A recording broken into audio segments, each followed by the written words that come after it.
Hello again, I am Jim Bob, and welcome back to F1 Manager 24 Creator Team with Brabham here on the PS5. It's the penultimate race of Season 4. We are heading to the desert, to the Lusail International Circuit in Qatar.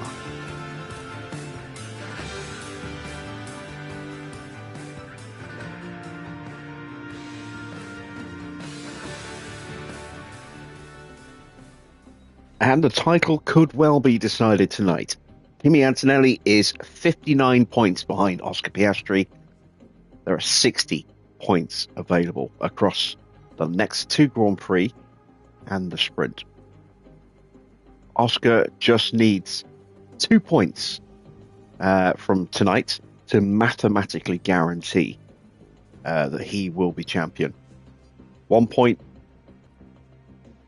Technically, Kimi is still in it.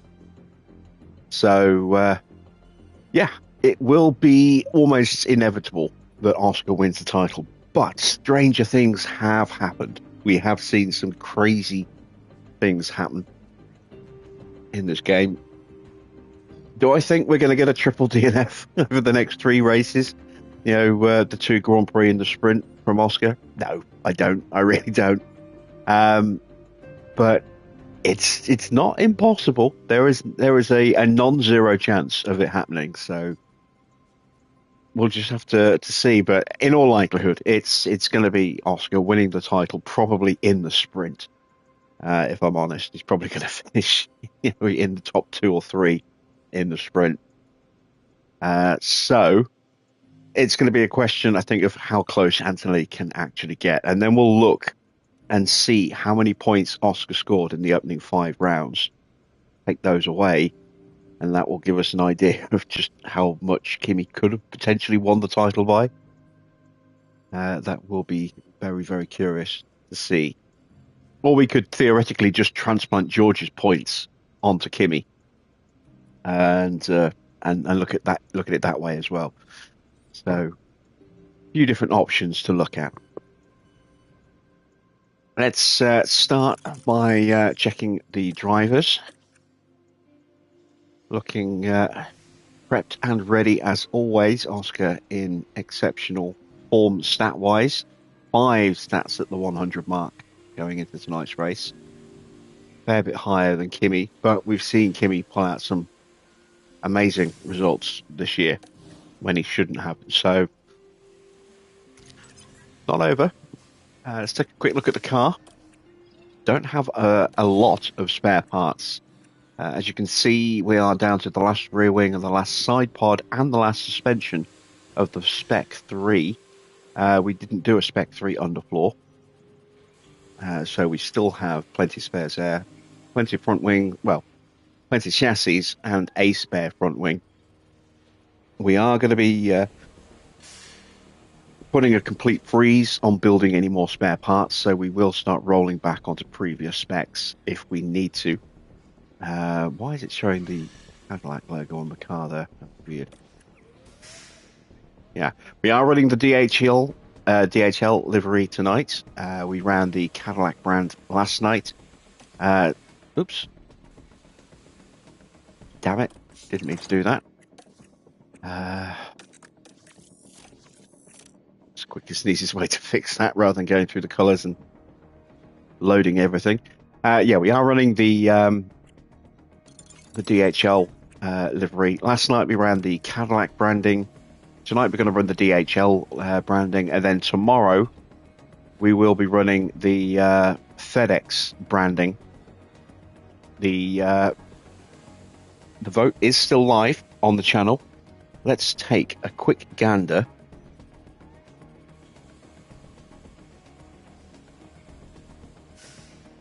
So we're at 91 votes at the moment. Cadillac is second with 33. Second option, FedEx, currently leads with 54% of the vote.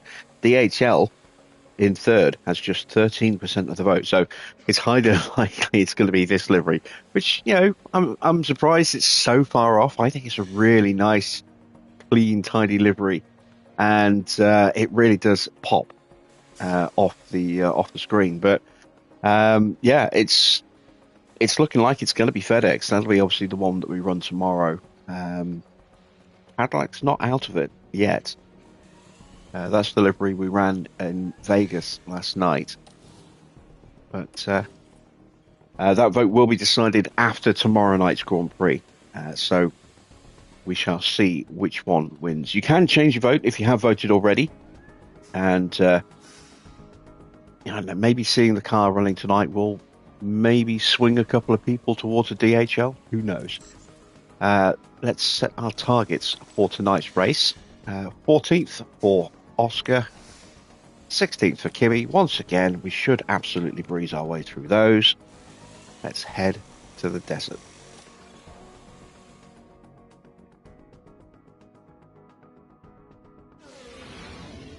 Our calendar brings us to the Middle East this weekend for the Qatar Grand Prix. Making its debut as a Formula One track in 2021, Lusail International is Qatar's Grand Prix circuit. Designed initially with motorbike racing in mind, drivers will need to adopt that two-wheeled mentality of speed and maneuverability if they want to succeed here. In this round, the teams have two races to contend with both the sprint and the Grand Prix offering the chance to bag some championship points. Let's get this underway.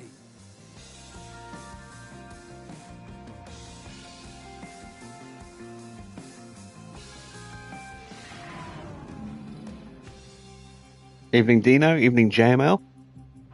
Do I do the liveries myself? Yes, you have to on the console. There is no importing of mods or anything like that. So liveries, I mean, it's the same as it is for everybody, unless you actually download a specific livery mod on the PC version.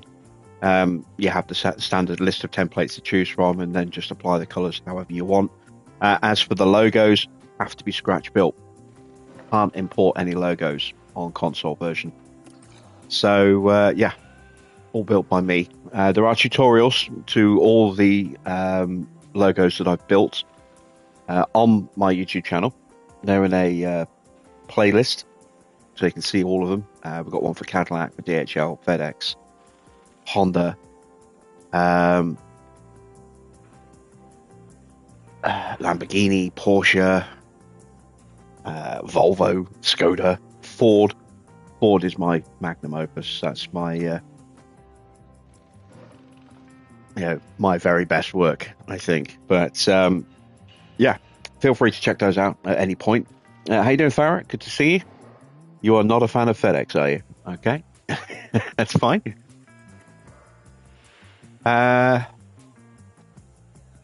Right, we need to take the engines out.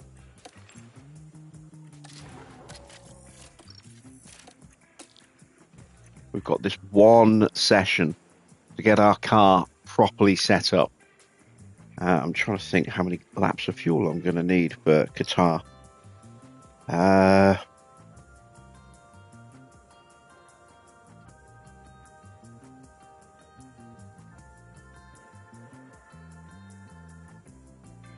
think it's 18 laps. So double plus a few. That would be about 40 laps of fuel. Should get us through to the checkered flag. We will run the hard tyres.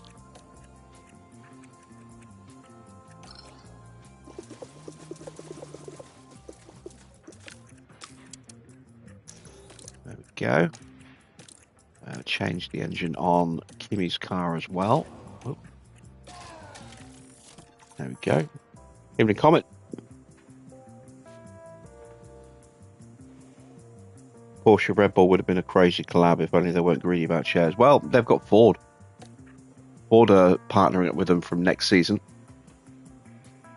So maybe we'll actually see a new livery concept next year. It'd be nice. I mean, the Red Bull livery is starting to look a little bit tired. It hasn't really changed at all over the last, 9-10 years. Just a few different sponsors. That's pretty much all that's changed, I think. Right, set up. So, Lusail is quite high on the front, about 13 or so on the rear. Let's go with an 8.5 on the front. Going to go with a 7.3 on the roll bar. We'll go something like that, I think. On the fuel, let's go to Oscar. We'll go with a little bit more front wing on this one. We'll go with a 9, a 13. We'll go with a 6.4 though. We'll just dial that back in just a little bit. And I'm going to whack that pretty much all the way up this time. See how that does. And we are ready to send them out. Green light.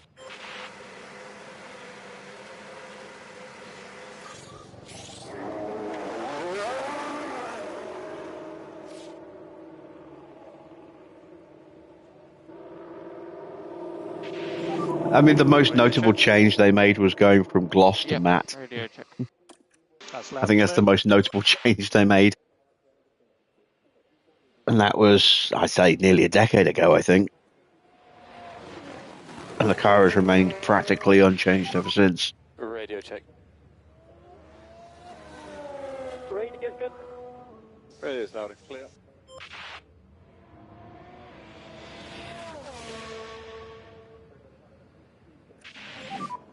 Try and work these tunnels as hard as we can on this lap. Copy. Take care with the hard curb usage. Copy, box.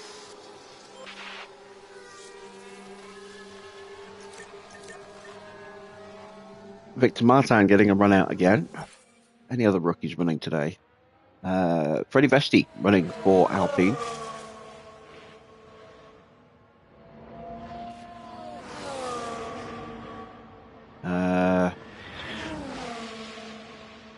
Pepe Marti running for Aston. How are the tires? That is Slide this car a it. little bit more. Try and get it in the window.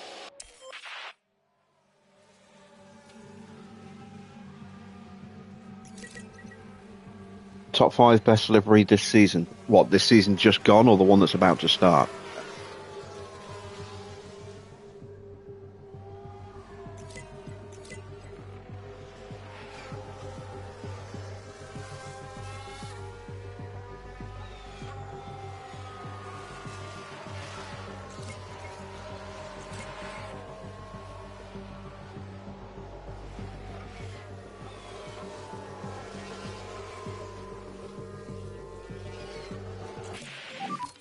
Just say what you'd like on the. All right, we've got some feedback and we're at 88%. That's not too bad. Yeah, Got a yellow flag somewhere.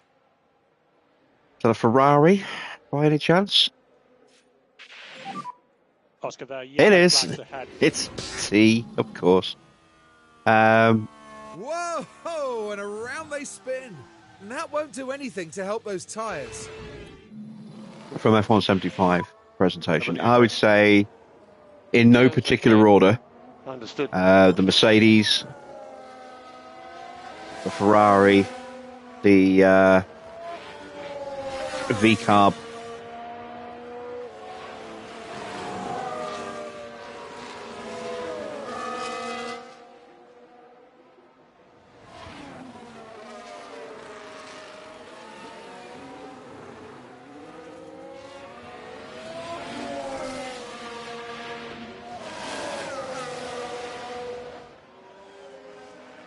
I'm not sure. Maybe.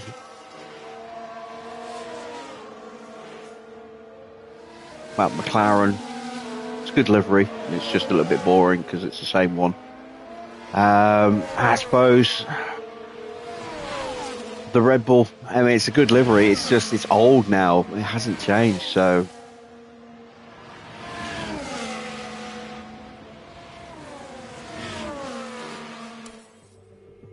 Evening, Harvey.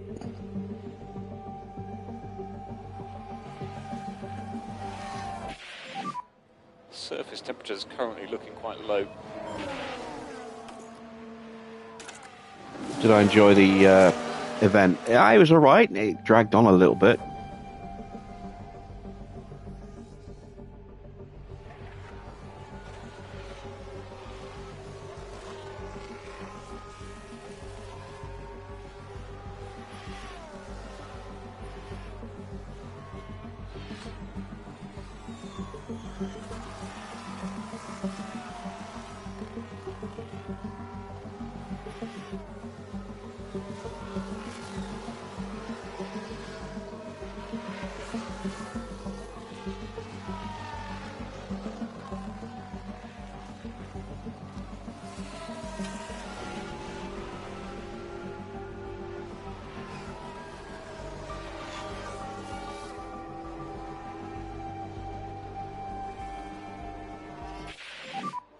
Tyre temps are still low.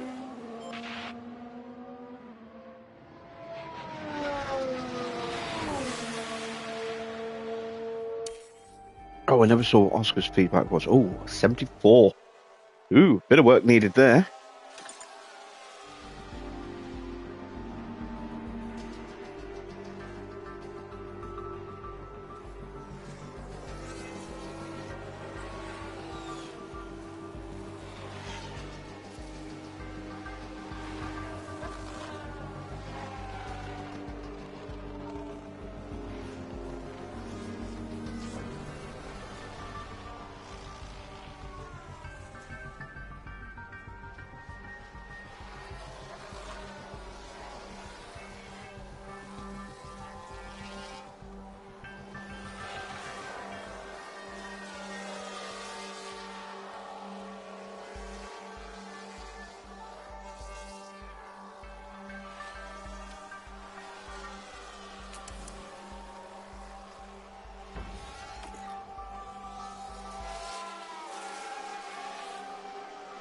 Looks like we might actually hit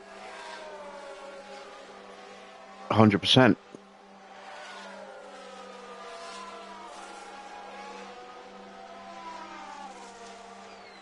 Because the setup's not been factored into that yet. Actually, no, we've got to nail the setup to get up to 100%. We'll get close.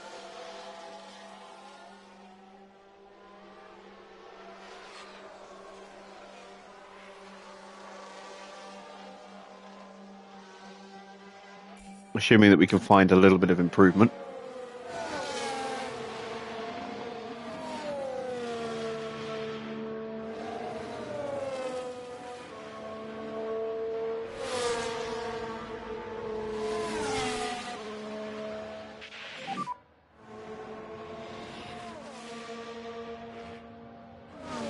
Okay.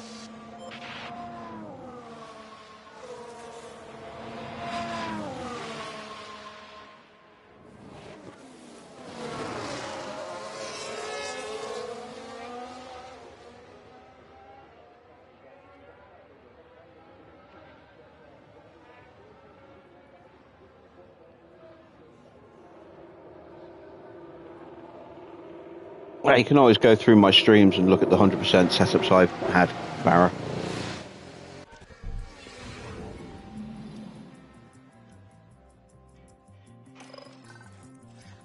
Right, let's make some changes. 89% prep for Oscar. We can certainly bump that up a bit. 96 for Kimmy. If I can just find 4%. No, wait. 8%. If I can find 8% for Kimmy, that'll get him up to 100% on his prep. Need to find 22% for Oscar. So we need to get him into the high 90s or mid 90s there for Kimmy. But there is a chance. There'll be blind changes because that's it for practice. Welcome everyone, qualifying for the sprint awaits us, and we're raring to get going.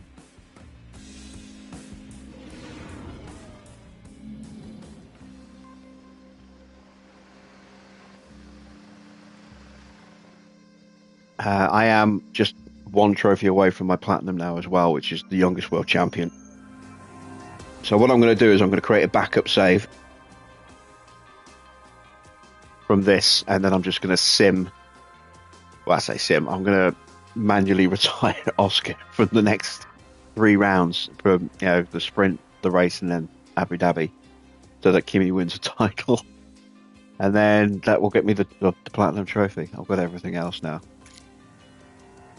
It's quicker than simming an entire season. Right. What changes do I need to make? I'm going to push that out. Bring that down a bit. Bring that down a bit. Might go to an 8.2 actually.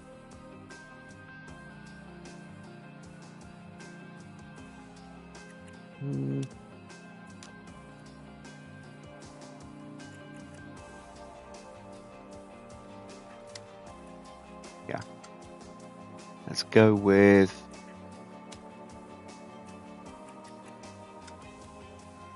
Let's go with that. See how close we get with that. Change the engine. Gonna actually whack in new parts across the board tonight.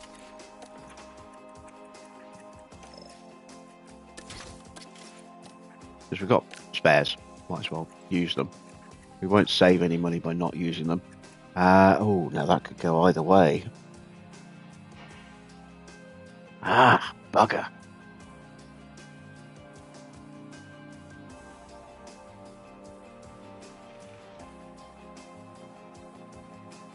Damn it, why does it have to be the roll bar?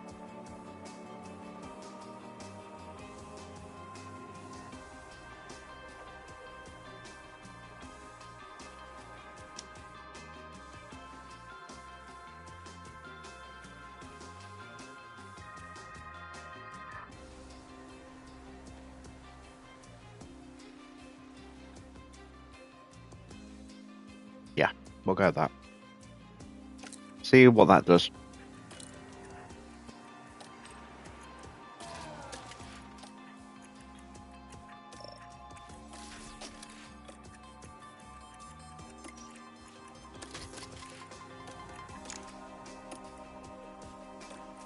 And let's send them out for first sprint quali. Okay, Oscar. So the track will go green.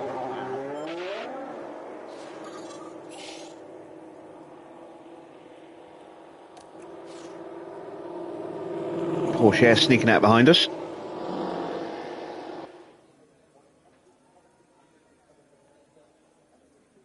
And then Joe popping out behind Porsche.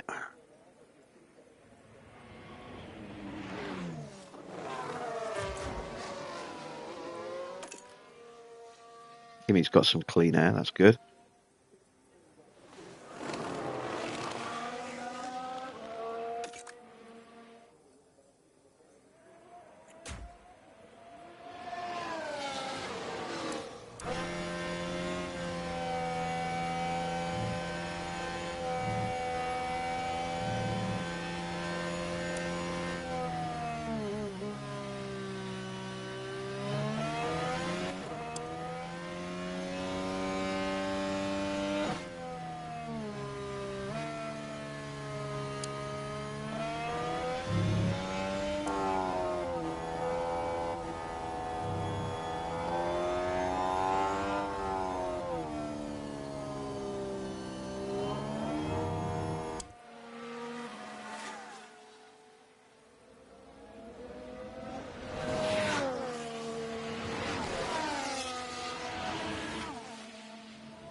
Someone's had a whoopsie. One of the Astons. Yellow's ahead. Let's see what happened there. Right, here's the action at turn 10. And that's the moment they lose it. And there'll be words had after this, I'm sure. That's his only set of tyres for this session as well, so that's certainly not going to help. Drive straight out, drive straight out. Track will be clear. Let's go. He got away with it. They only lost a couple of percent. They're ahead. Good to go.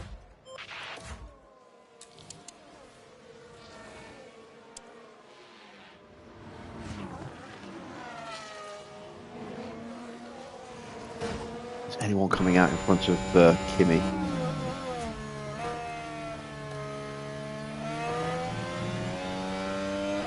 No, I don't think so. Oscar's about to hit some traffic.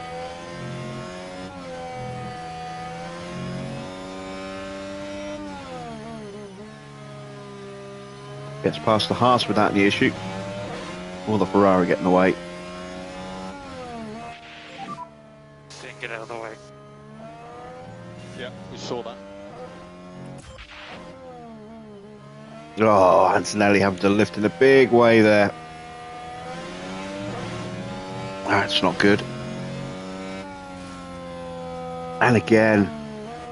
So Antonelli's lap's ruined, so we're just going to abort the lap. Save the tyres. Go again as soon as he gets back to the pits.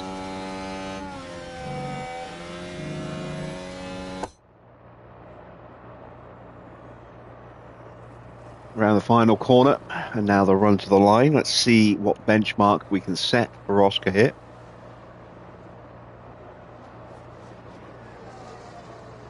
And it's a 122.9.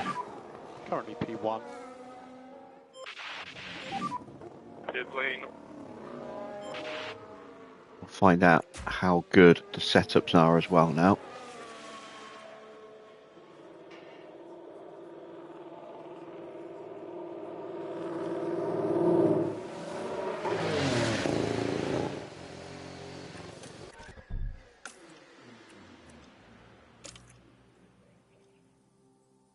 Interesting.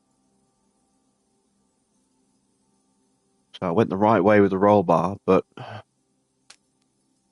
probably the wrong way with some other bits. Let's try bumping the front wing up.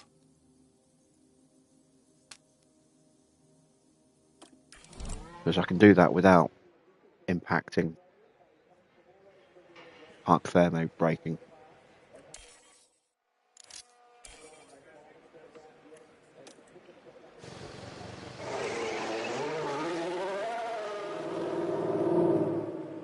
I'll give Kimi another run.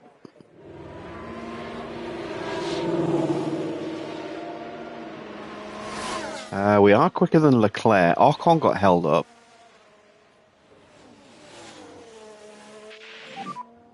Oscar pit lane. Bit of a mess of cars going into turn one there.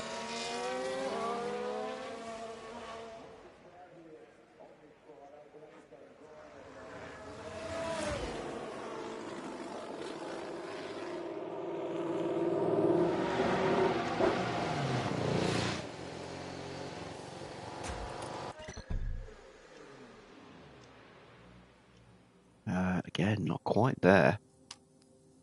We'll make an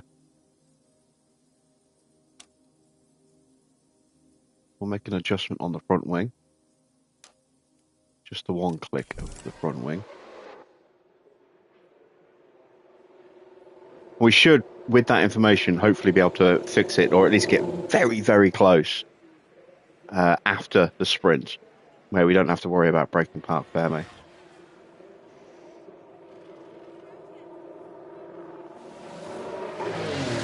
How you doing, Cloud?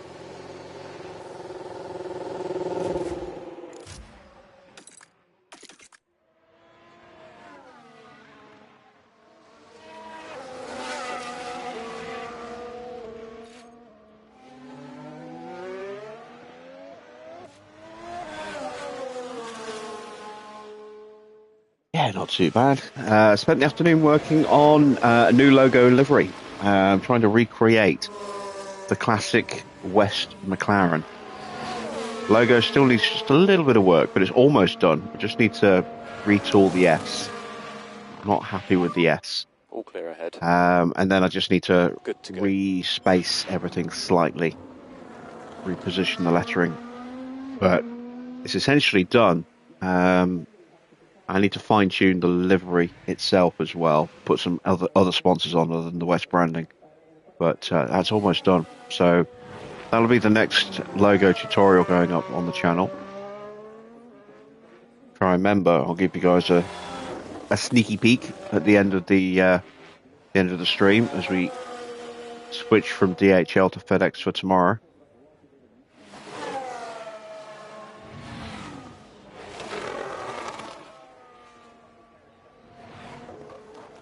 Another purple first sector for Kimi.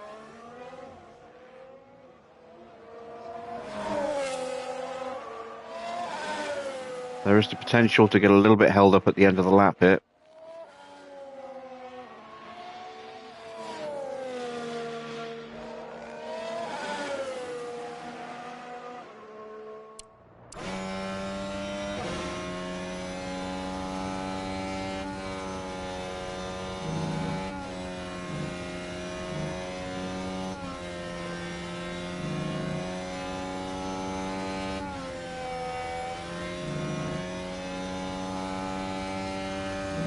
Maybe lost a fraction with the Ferrari.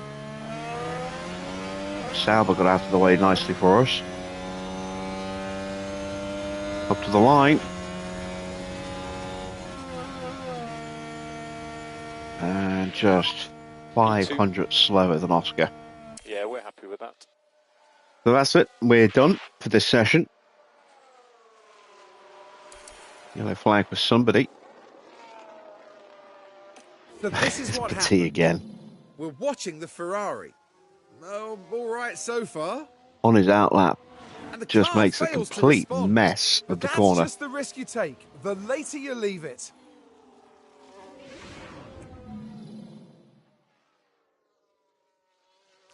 Max in trouble again, out of position.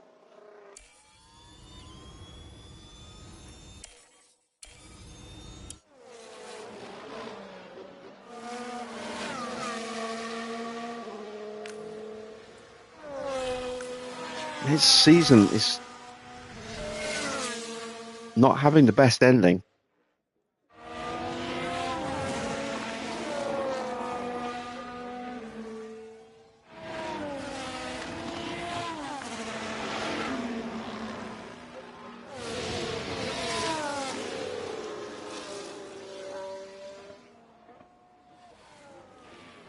He might be a bit too close to the back of that Haas as well. Got no onboard audio, which is a bit frustrating.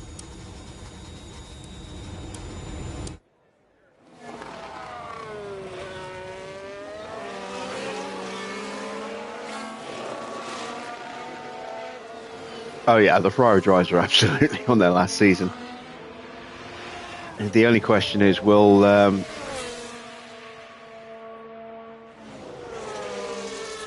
Ferrari actually sign anybody halfway decent to partner up with Zhou for next year?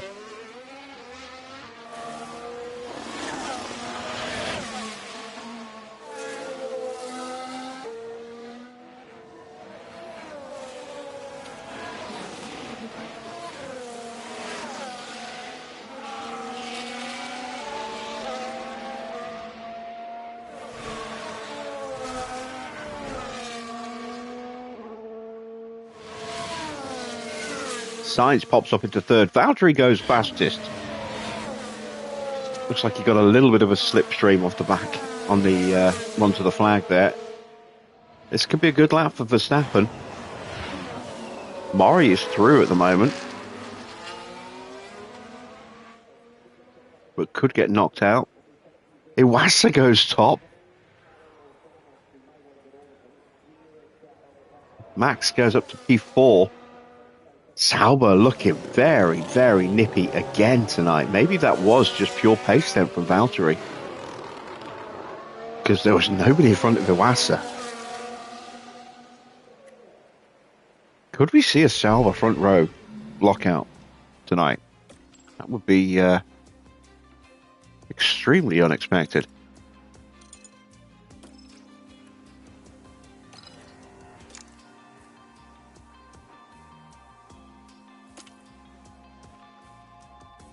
All right, we improved to 90% before we changed the front wing. We haven't run it again yet. We got Kimi up to 95.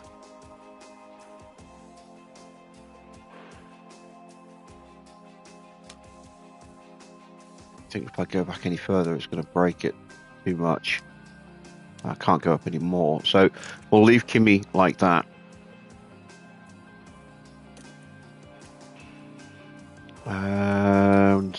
onto a new set of tyres. Send them out.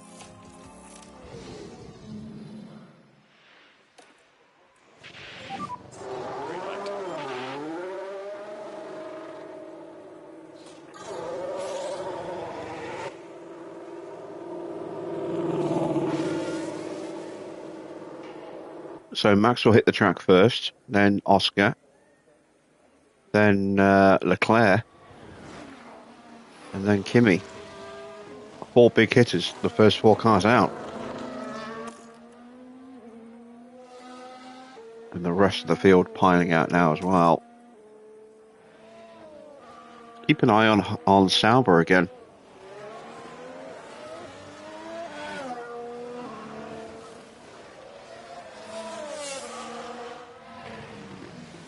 That's still in the pits. Probably about to leave the back of this little train. Yeah, there he goes. He's going to pop out behind Esteban Ocon.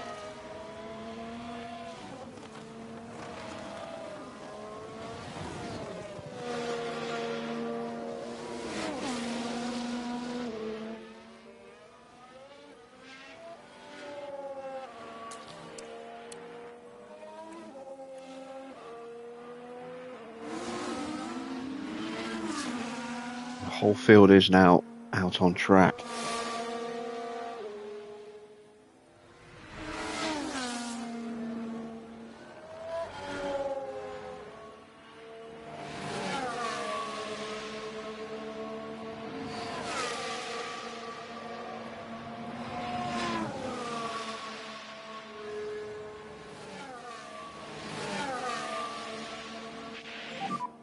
Oscar, you've got a clear track ahead. You're good to open the lap. All clear ahead. Good to go.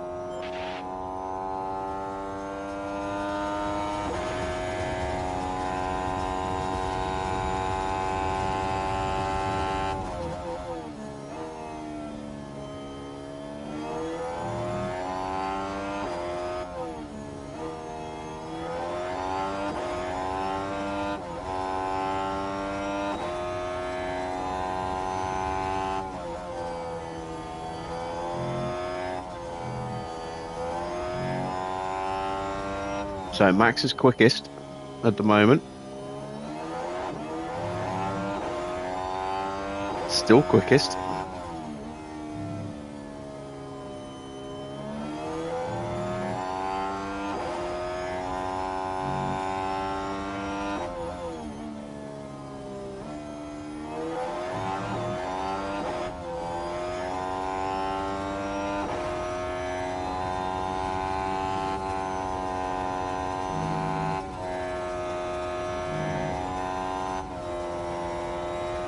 Still Max. Looks like he's going to set the early benchmark time.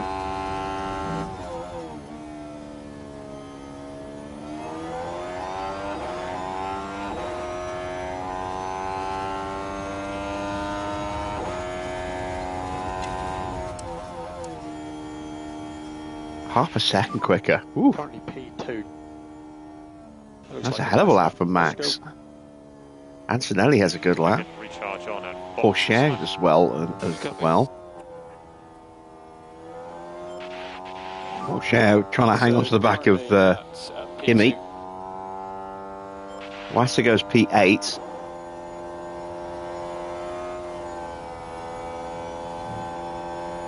Evening Rinketic. Norris up to P2.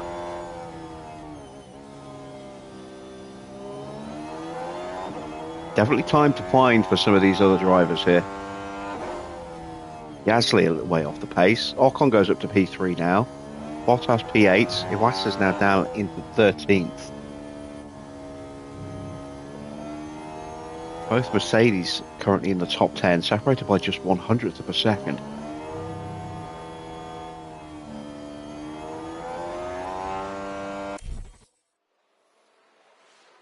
Let's get back and prepped for the final run. Give them wait.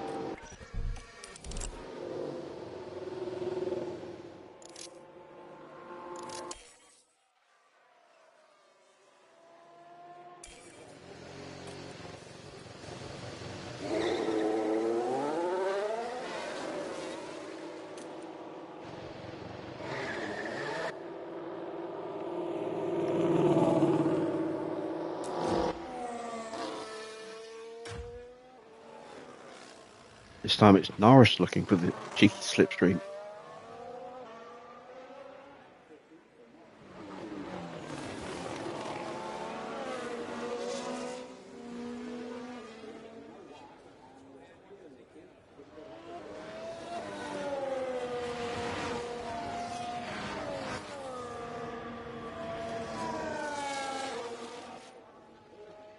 For a new team, what kind of stuff should I upgrade?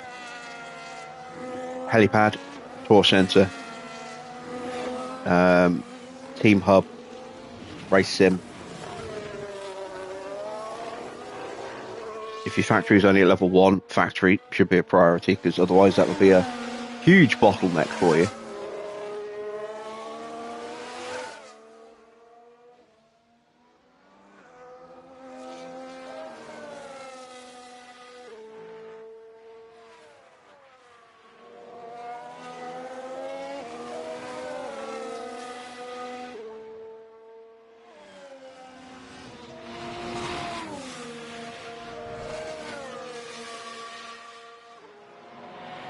For Williams.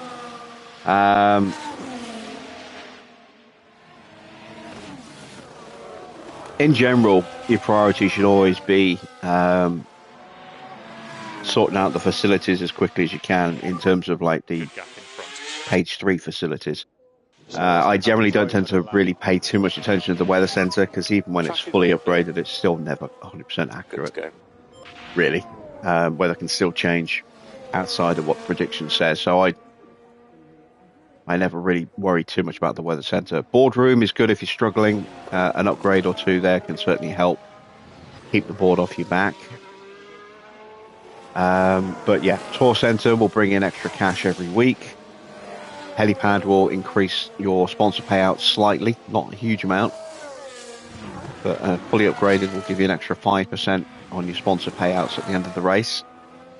Stroll has a mistake on his first flying run. Proceeding through turn 4, and that won't help their chances. And they might want to take a look at the floor. Actually, no, this is the end of the session, session, isn't it? So this is to determine who goes through or not. And currently, Lance is going out. Your hospitality area and your memorabilia room are good for improving marketability, which will help with sponsor packages for future seasons. It'll make it easier for you to fulfill objectives because you'll have more engagement, and it'll mean you'll have a better chance of attracting better quality sponsor packages the following season, so more money. Team Hub's always useful, just so you can help your staff improve at a good rate, and especially if you've got young drivers, the race sim is essential.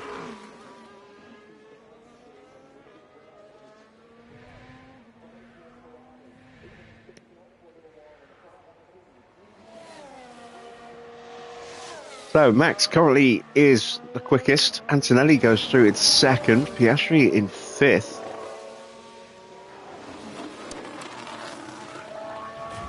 Ocon's still on a flying lap. Stays P4. Valtteri stays P9. Iwasa is through at the moment, but only just. Sargent does not get through. Sainz knocks out Iwasa. And now Albon pops up and knocks out Valtteri. So the Saubers are out. We were just joking a moment ago. Could we see a Sauber front row? The answer is no. We could see a Sauber sixth row. Well, we will see a Sauber sixth row, but not a front row.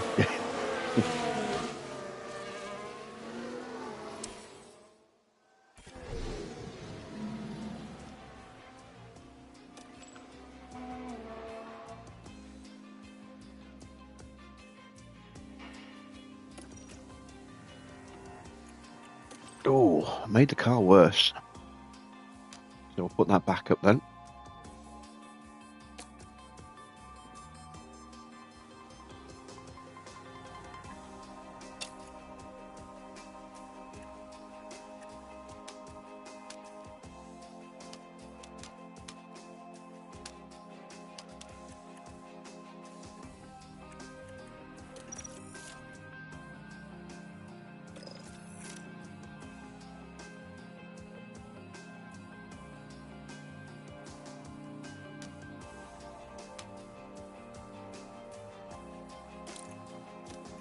And we're still at 95. We decided to leave that one alone, didn't we?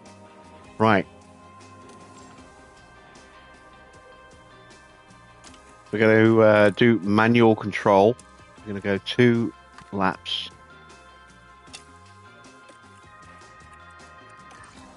We're going to build the tyre pace gradually. Try and boost confidence and then have one flat out lap and see if that is going to be good enough to take pole.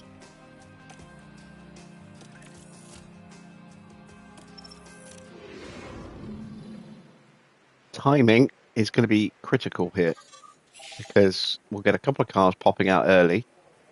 Most will probably wait till towards the end of the session.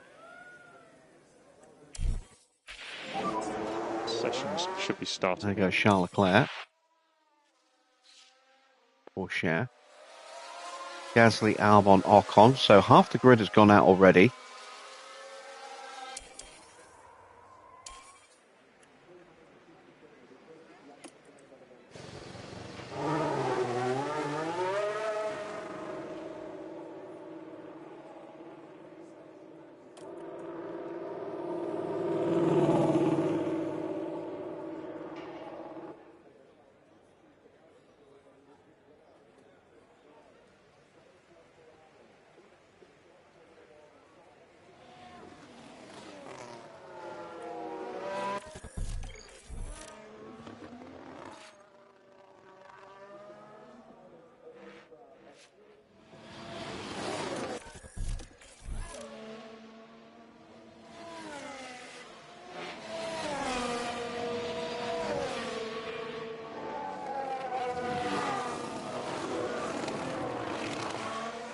So 122.6 for Charles Leclerc, 122.3 for Cher. He's found a little bit of pace. Oh, are we in Ocon's way? I think we are. And I don't think we'll get out of his way either. I think we've just accidentally screwed over Esteban Ocon.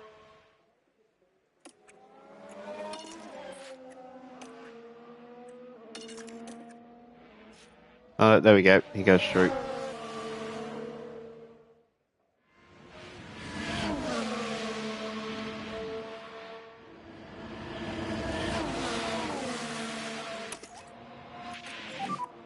Oscar, suggest reduce a bit, lift and coast. Copy. So happy to drop lift and coast. Evening, Clark. Recharge off. Copy.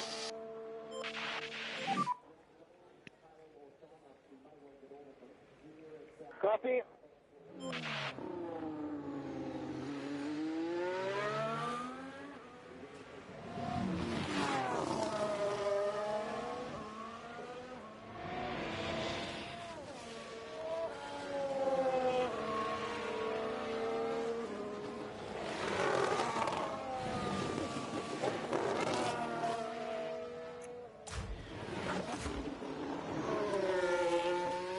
So doing it like this means we are setting personal best sectors, which will give us just a little bit of extra confidence.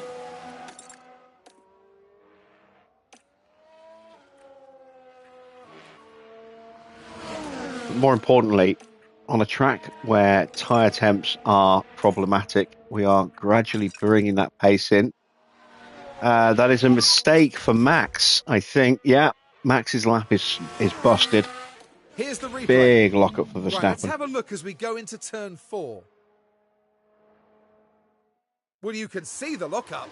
They were just unable to do much So about Max is it. going to start from 10th, unless anyone else makes a mistake.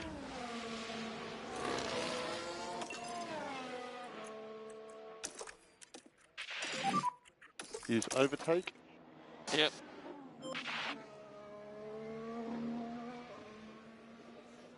And now we fly on a nice, clear track.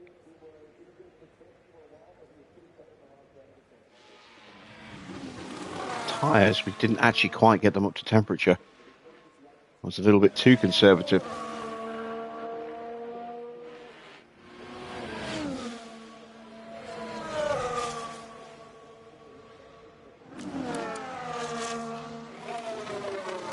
Norris is flying at the moment. Purple in the middle sector. Coming out of the last corner now.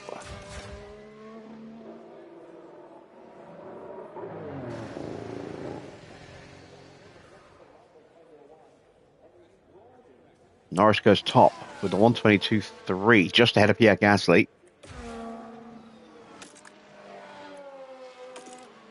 Antonelli's gone purple in the first sector.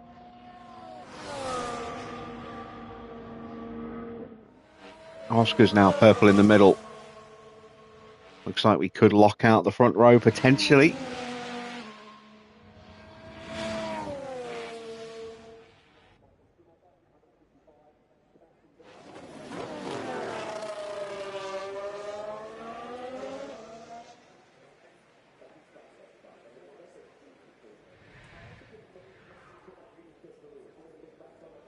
And Oscar goes top with a 122.1. Can Kimi respond?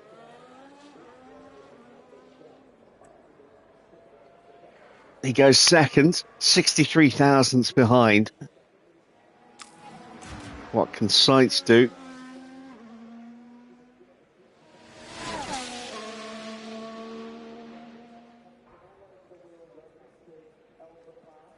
And Sainz goes P7. Max aborted his run.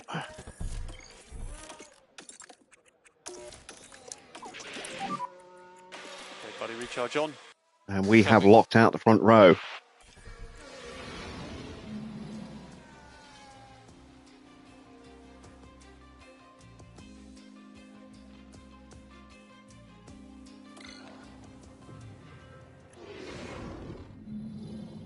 Well, it's a different format this weekend, with a sprint set to spice up today's events.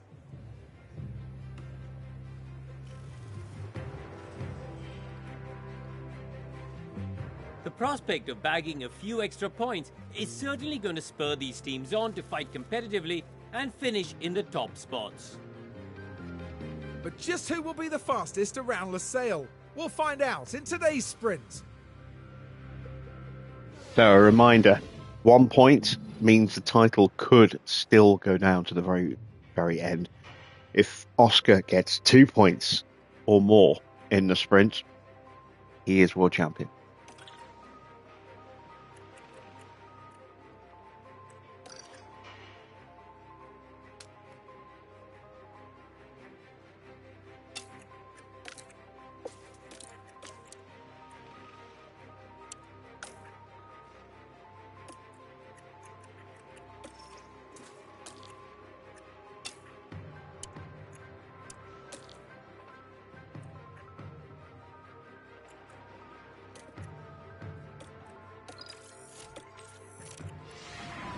We're ready for the sprint here in Qatar. And it's lights out and away we go. Good start from both of our boys. Oscar has got the edge.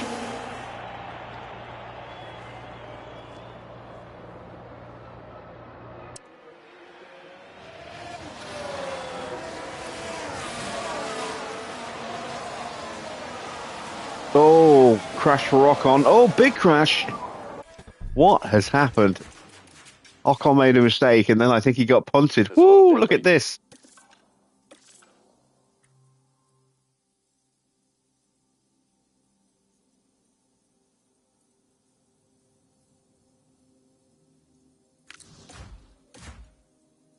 Oh, boy.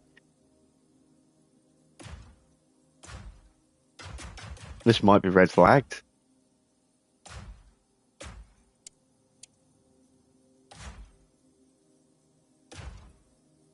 I think this will be red flagged.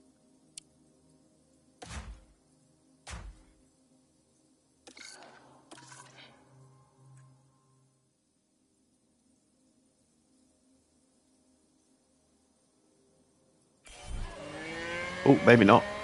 Safety car. Ooh, no, red flag. I was right. Oh, more carnage. Oh, my word.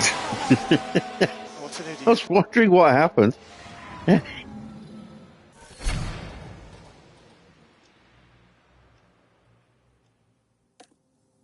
Oh God, we're going to have so much spare fuel now.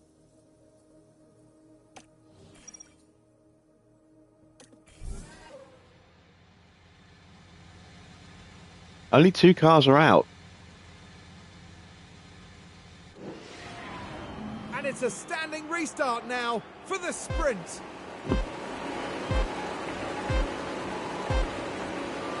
And it's lights out, and away we go. Let's see who gets penalty. Albon got the penalty.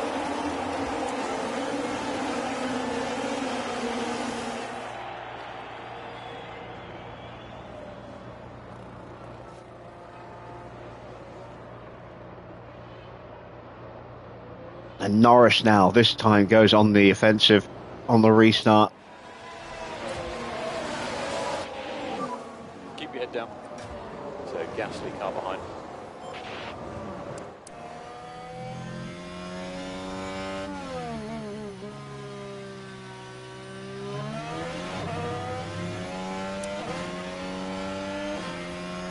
So Max is out, Albon's out, Ocon's badly damaged, so's Iwasa.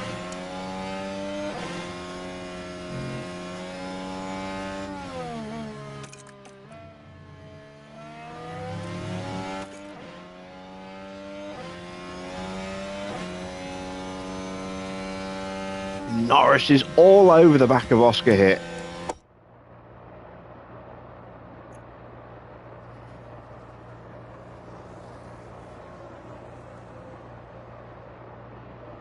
Oh, can you imagine if Oscar had been caught up in that? That would have just suddenly reignited the title picture.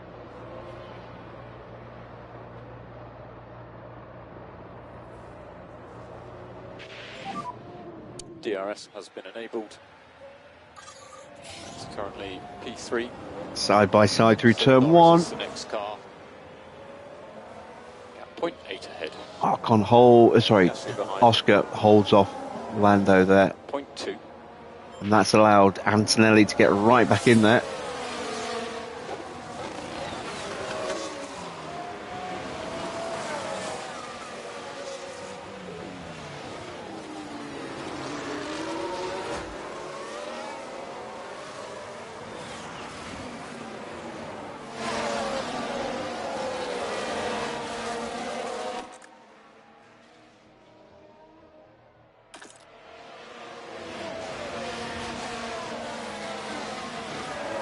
Let's see what everyone else did with tyres. Nobody changed tyres, but these tyres at 79% already. Oh, that's why it's just locked. Take a closer look. He can't Here we stop are down at turn fucking 7. up in that Ferrari. Oh my God. And there goes the I really steering. do hope What that they don't caused re-sign that Petit for one of the seats for next year.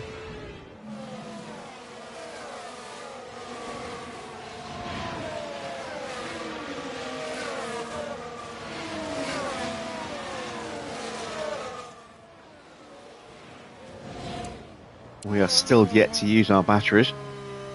Does Petit have good stats? No. Nor does Maury. Norris now into the lead. Fastest lap means nothing in the sprint, so how about it, Lando? No hop done.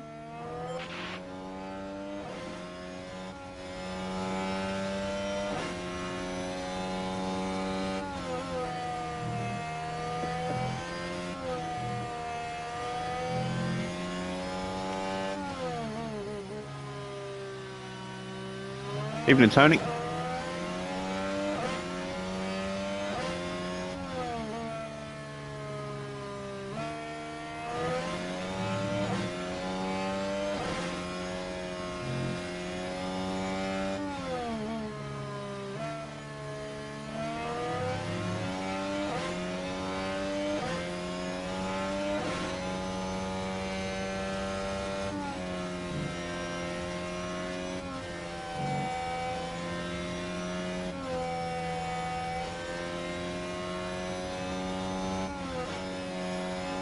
Looks like we might have just dropped Pierre Gasly. Chance to make this a 3-car breakaway then. Oscar is going to retake the lead from Lando here. Currently P3. Got Norris car ahead. 1.1. Porsche now moves up into Behind P4. Gasly. So strong race from McLaren 1.2. at the moment. Second and fourth.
Porsche has rocketed up onto the back, so we now have a 4-car breakaway. DRS. Has Piastri won the title yet? No, not yet, but if he scores 2 points or more in the rest of the season, he's world champion. So he's 59 points ahead. There are 60 points available. But Antonelli has more wins, so a tie would mean Antonelli would win the title. But, I mean, it's highly unlikely that's going to happen. Oh, we got another yellow flag. That's Sainz with a mistake. There are yellows ahead. It is pretty much done, yeah. I say 7th place or higher in the sprint, it makes Oscar the world champion.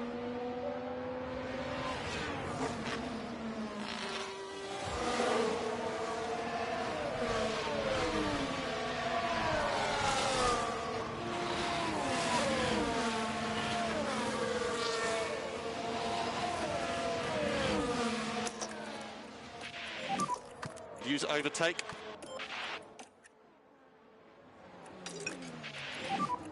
Use the pace now.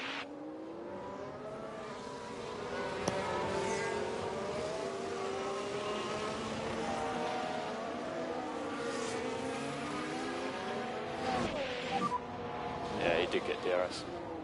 Antonelli wins the drag race into turn 1.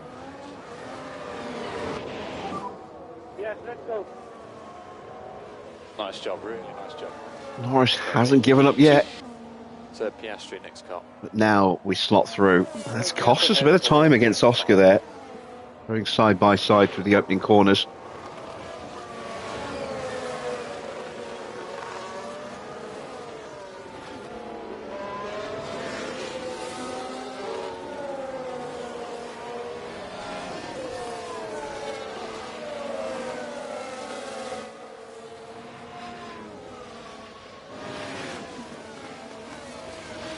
Piastri's away and is unlikely to be caught by the rest of the grid.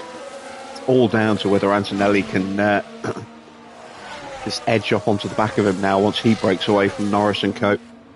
Fault for Sargent.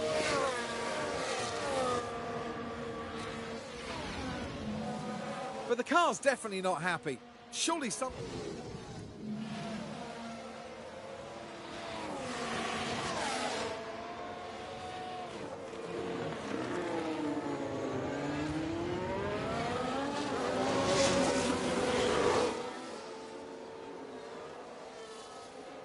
Important thing for Antonelli was to get him out into clear air past Lando. Engine won't take quite so much of a pummeling, and the tyre temps should come down a little bit now as well, maybe. Or at least they won't overheat in the dirty air behind.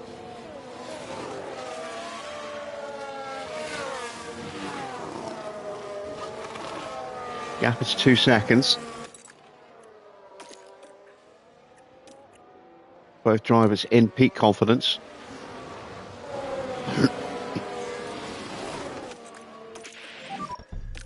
show me what you've got then. Be nice to get past.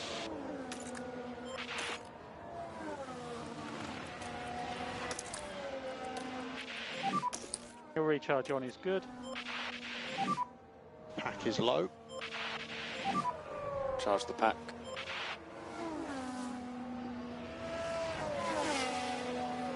It's all on Antonelli now.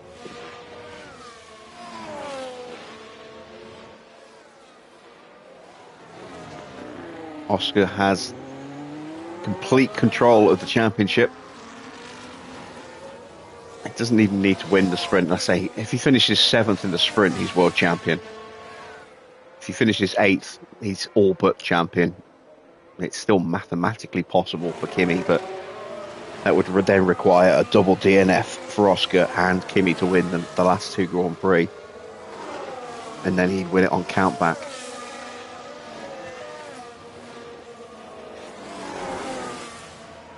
But if we were to supplement Kimi's points total with George's from the first 5 rounds, it would be Piastri, who'd be like 50 points behind.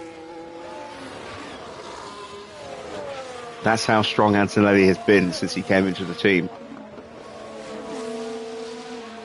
He had the dream start in Miami, winning the sprint and the feature, the main race.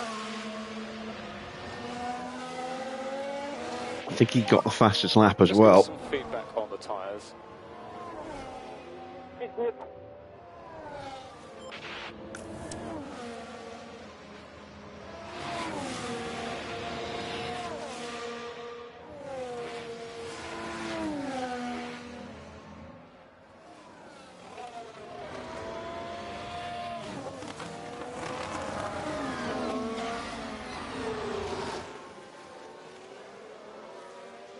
So, 10 laps to go. Oscar is a 126.5, Antonelli a 126.4. So that's P2. Next go, Piastri. Gap 2.1. Norris behind. I think Oscar's going to win this. I don't think Antonelli's going to be able to catch him.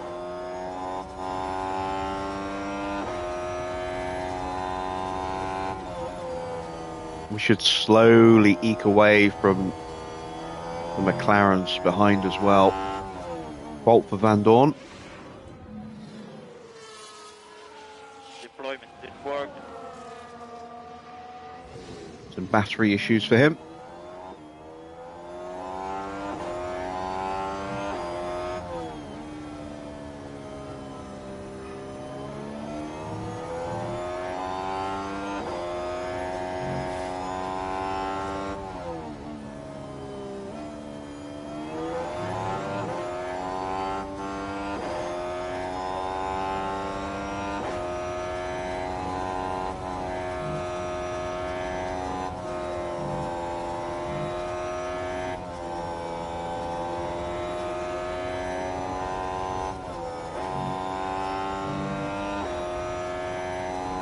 So, a little bit of a side note. I thought I'd try the Tesco Finest Prawn Marie Rose flavoured crisps. I haven't had prawn cocktail crisps for quite some time. I used to love KP Skips when I was a kid.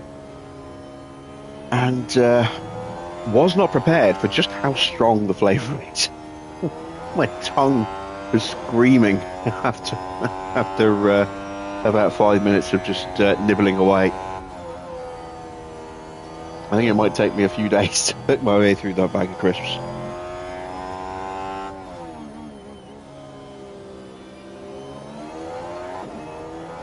They're nice, just very strong.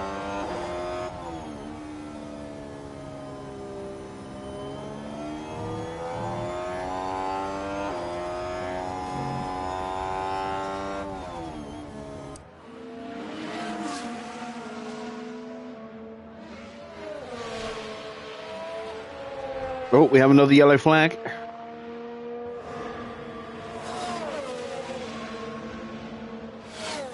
Olsen running a little bit wide. Now with the Haas. under pressure And they just from can't keep Carlos on the Sainz. track. That won't do the floor And of the car Ferrari any sneaks good its at way all. through as well.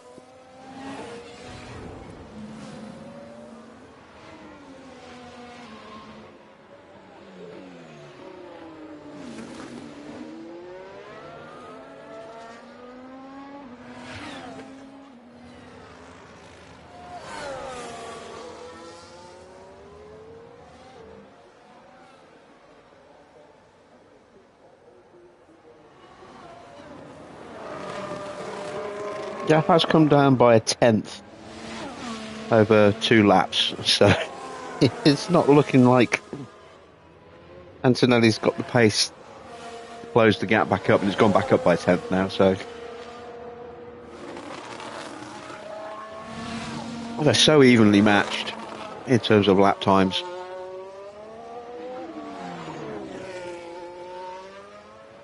Antonelli's tyres are slightly better because he does have slightly better tyre wear. But he is in that conundrum where if he gets a little bit too close, he immediately starts to put more heat through his car. So his tyres will wear out quicker. It's very much advantage Oscar, not just in terms of being in first, but in terms of engine cooling and tyre cooling. The closer Antonelli gets, the more strain it puts on his car.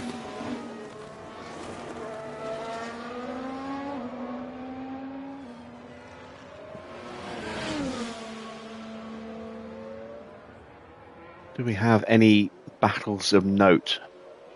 Leclerc's got himself up to 4th place. Porsche has dropped down a little bit into 6th place now.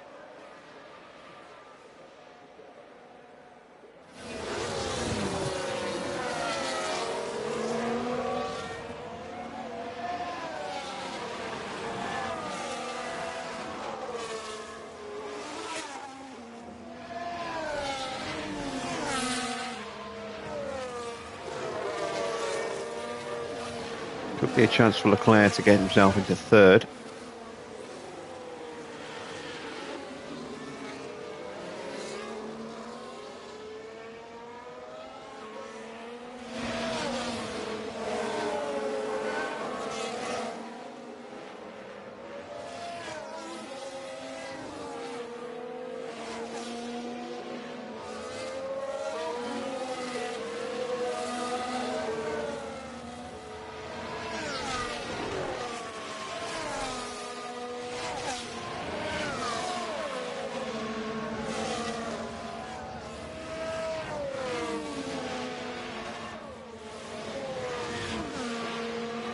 That gap between our two boys still 2.1 seconds.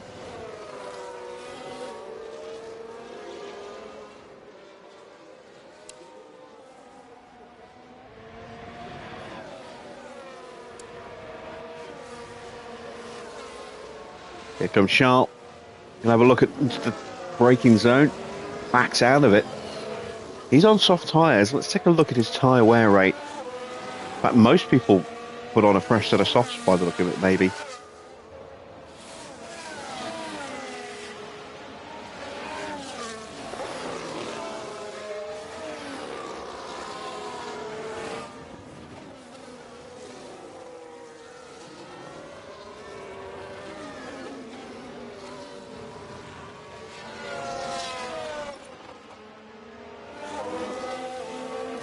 Sainz has got to be careful. He could puncture. Now Zhou gets a fault. Nipping along.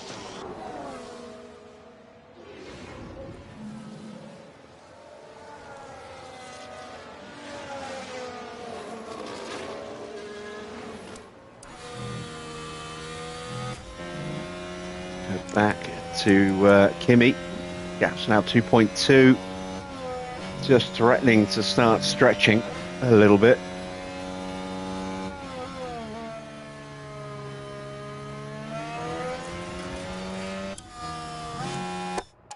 Here's Logan trying to hunt down the final point. This would be Perez and Haas's third point of the season if he can hang on.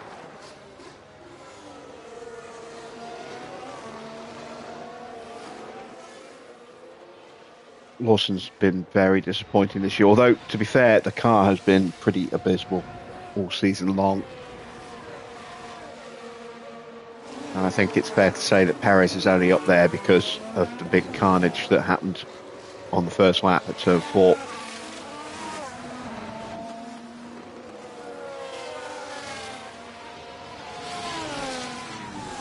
So that's all you can do when you don't have a competitive car, is just keep your nose clean and hope that something happens in front of you.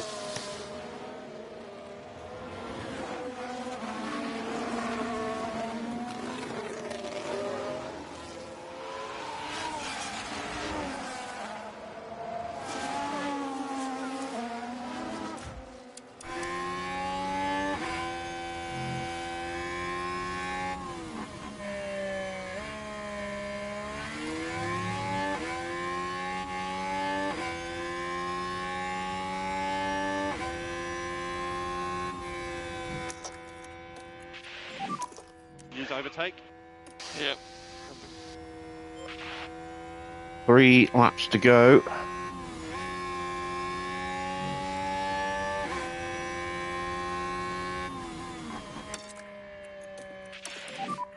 So happy to push now. Looks like Perez might hang on. Starting to break away a little bit. Take a look at tyres. Sainz now into the danger zone, tyre-wise.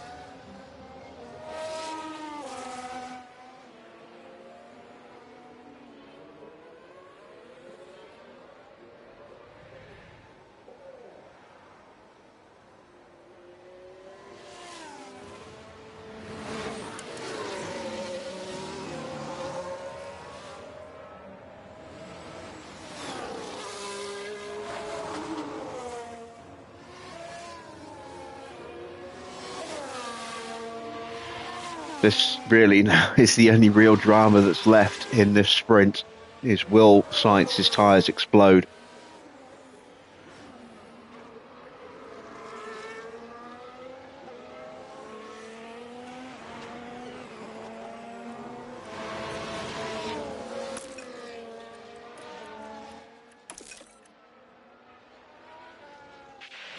He's got 2.5 laps to do. Copy. And his tyres are at 26%. I think it's likely we will see a puncture here.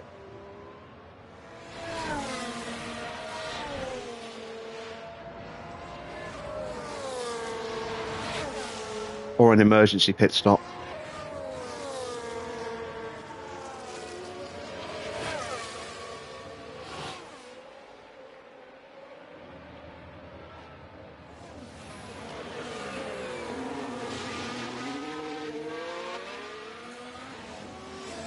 Leclerc's tyres have taken a little bit of a beating as well.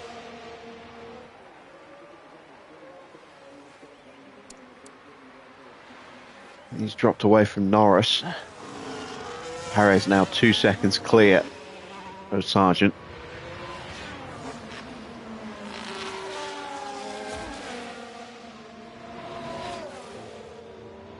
It's been a faultless sprint performance from Oscar here. Time management, everything's good. He's led every lap. No, he hasn't. But he's been right up there for every lap. I mean, Norris jumped ahead at the very beginning of the restart, but the second we broke away, that was it. There was never a chance for Lando to fight for the win today. But he's been ahead of Antonelli on every lap of the sprint so far.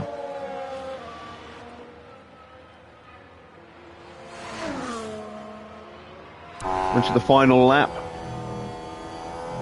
Just a few corners to go for Oscar to retain his title and become the 2027 champion, two-time champion. Sainz's tyres have not exploded yet. He's about to start his final lap.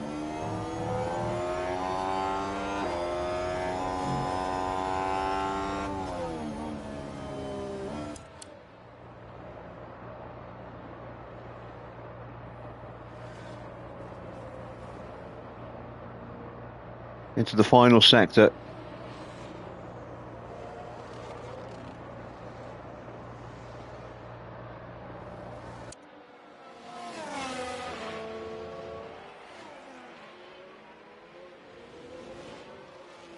It's been another very strong season for Oscar Piastri. Hasn't been the best driver this year, though. He takes the win, wins the World Championship. Antonelli is going to have to settle for second. Very nicely done, everyone. Okay, so box this lap, and when you get to Parc Ferme, you need to turn the car fully off. Oscar Piastri there with a stellar drive.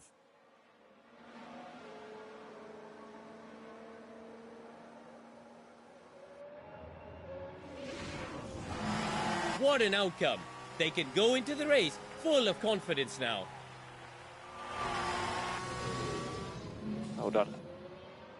Pick up rubber. And Sainz has so far been able to hold on.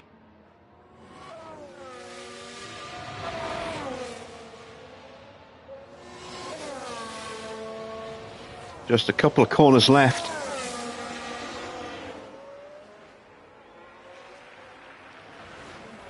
He will make it across the line.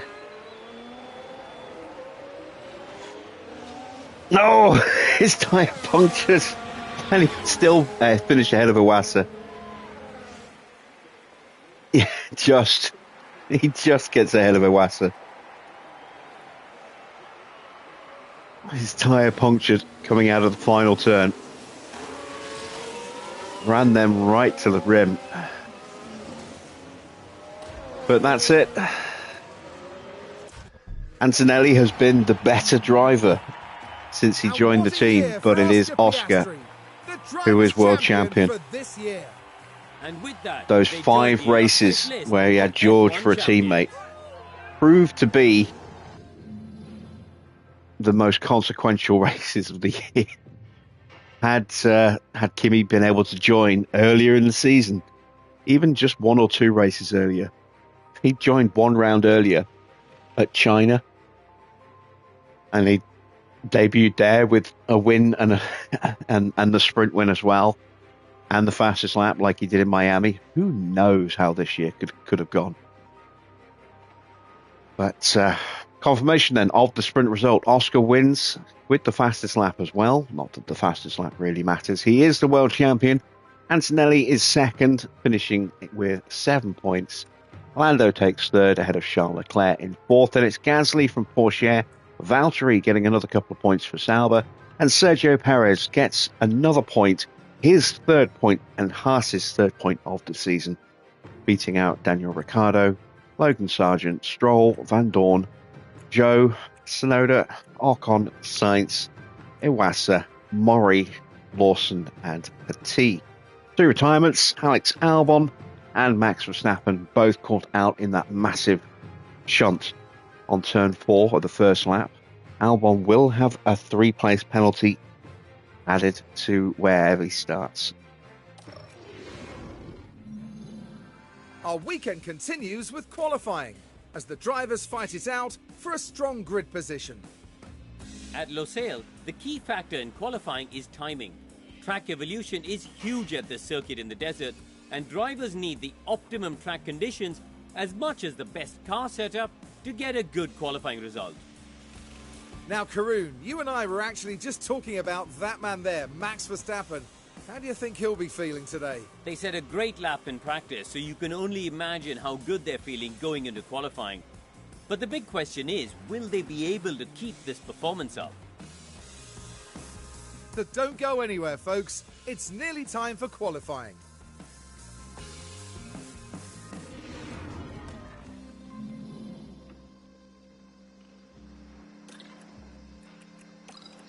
All right, last minute tinkering then. So I'm going to drop that down to a 7. I think.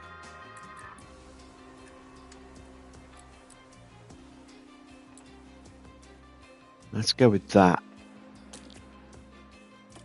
for Oscar.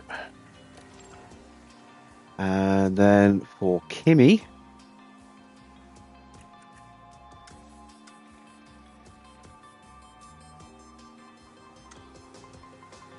I want to dial that back in that way, I think. Or maybe push it that way.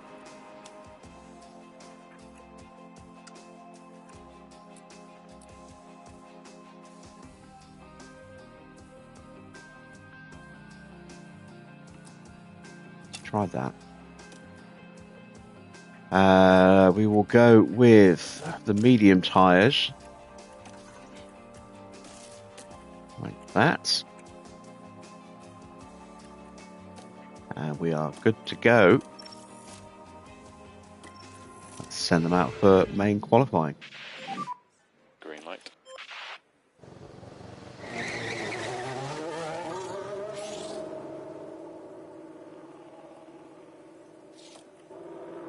Sargent jumps out ahead of us. He'll be the first one on track.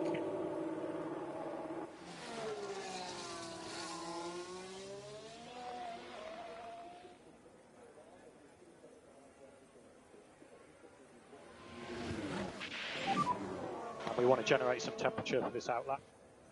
Copy.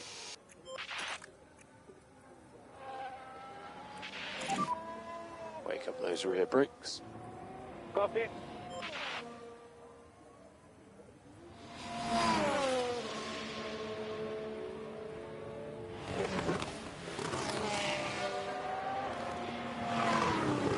If you're enjoying the race, if you're enjoying the season, then why not drop a like on the stream? If you're not yet subscribed, then please do consider subscribing as well. And be sure to hit the bell to be notified every time we go live. We will have the season finale tomorrow. And then Monday will be the start of a new era. We will be transitioning across to Ferrari and trying to resurrect the prancing horse. More of a lame donkey right now. 0 points all season for Ferrari.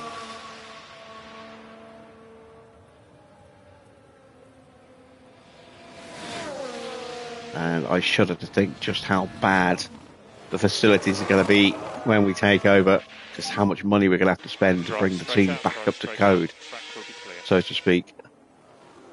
Let's go. You got a good gap ahead. And it'll be a question of, would it be worth doing refurbs or just trying to go for straight upgrades? We have a yellow flag. Sergeant off track. Logan's locked up at turn 1. So currently have a yellow flag. Copy. Oh, he spun out.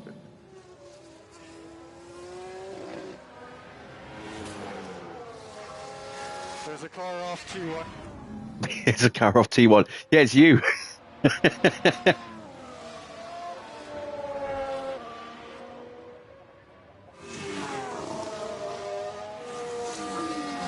That does mean he's probably aborted the lap, so he might get in the way.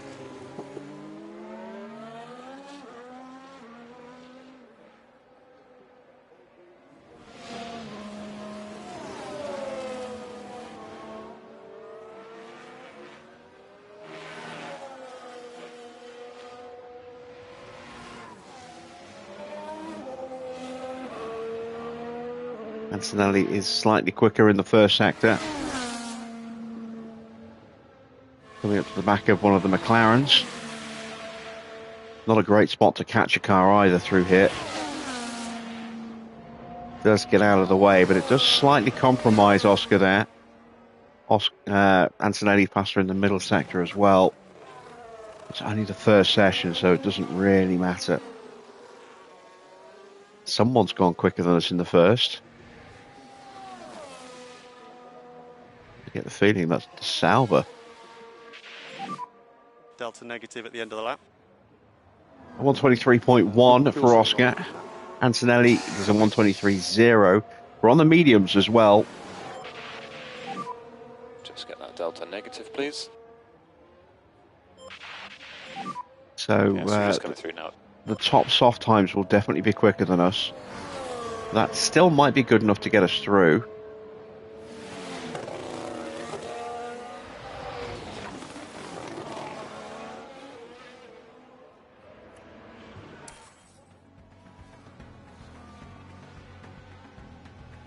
Only half a second away from Max's time there.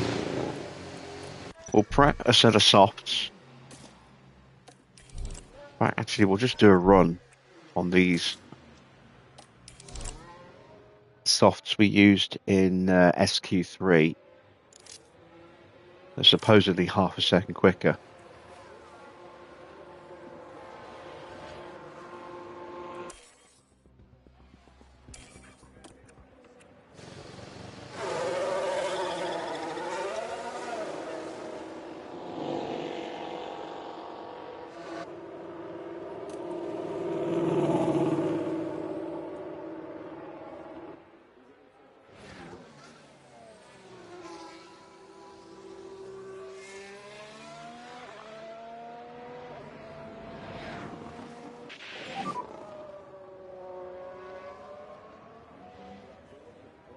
Warm the tyres where you can. Yep. We'll focus on the brakes a bit.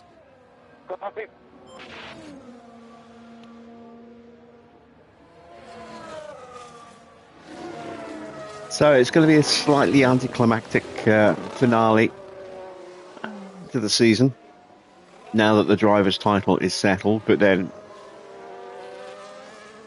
it did go down to the penultimate race, or the penultimate race weekend, so that's not too bad, considering, as I say, Antonelli missed the first 5 events.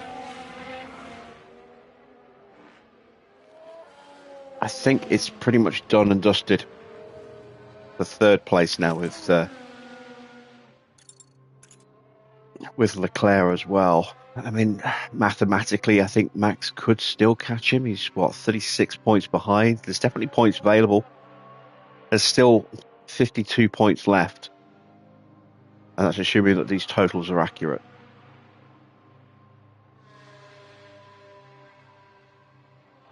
Because this has a tendency to start becoming inaccurate as the season progresses. It seems to stop counting certain results. Oscar, you've got to ahead. Lando is out of the hunt, so he can't finish any higher than 5th place. Could be under pressure from Ocon. Gasly can't catch Norris, but he could maybe catch Ocon, and he can't finish any worse than 7th because George isn't running, and Porsche is way behind, 104 points behind. In the Constructors' Championship, Red Bull now pretty much, I think, guaranteed 2nd place. I mean, again, still mathematically possible. There are 88 points. 88 points remaining, and the gap is 68. So it's not impossible, but it's highly unlikely that Williams will catch Red Bull now. But they can't finish any worse than 3rd. It's a great turnaround for Williams this year, and they could really kick on next year and go even better. McLaren have been a bit of a strange one this year. They've had moments where they've been very quick, but they have been very inconsistent with that pace. Alpine looked a little pacey at one point, but they've fallen away again. Mercedes have done okay. Sauber have been markedly better in the second half of the season compared to the first. They're now just 3 points behind Mercedes, and in with a real chance of taking 6th place. Could even potentially take 5th away from Alpine. Aston right in the hunt as well. RB a few points back. Haas are going to finish 10th. They're not going to catch RB, but likewise, they're not going to be caught by Ferrari. Ferrari have not looked remotely like getting points at any point this year. So, not a lot left to play for. We have won the DHL fastest lap competition as well.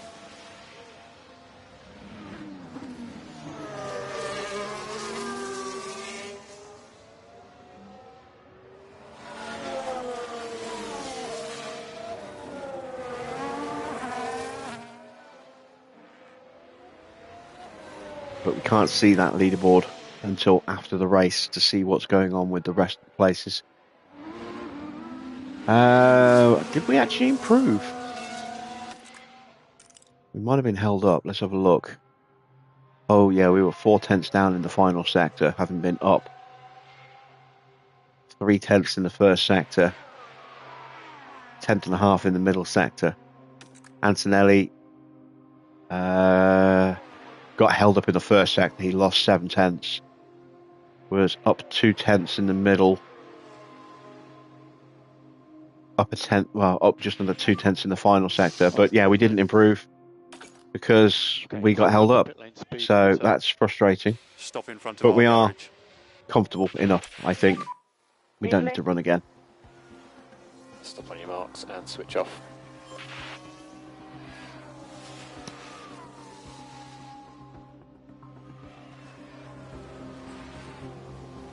And I think we'll start from the back of the grid at Abu Dhabi. We'll do a last to first challenge in the final race of the season. Seeing as, you know, there's nothing left for us to achieve this year.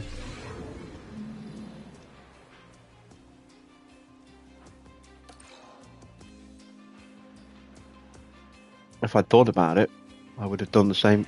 Should we do that? Should we do that for this race? Should we start at the back?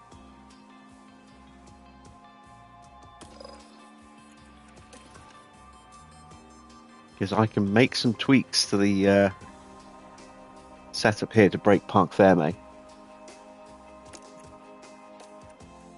What do you guys think? Pit lane starts. See where we finish.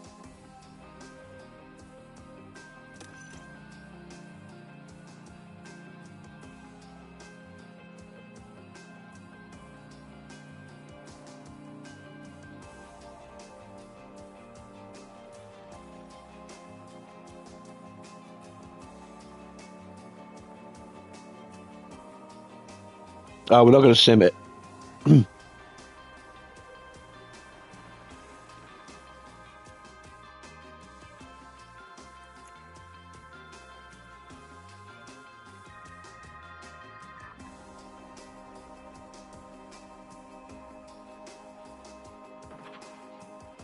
Let's let's do a pit lane start. Why not? Let's break Parc there, mate.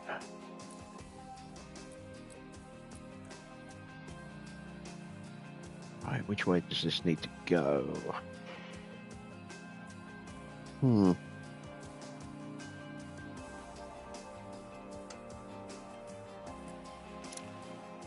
go with that.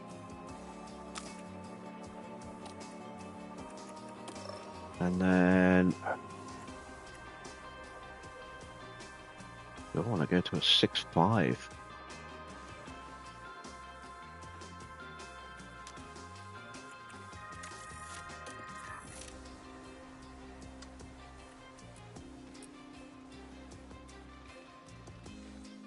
Let's go with that. There we go. So that's going to disqualify us from the rest of qualifying. Making those changes.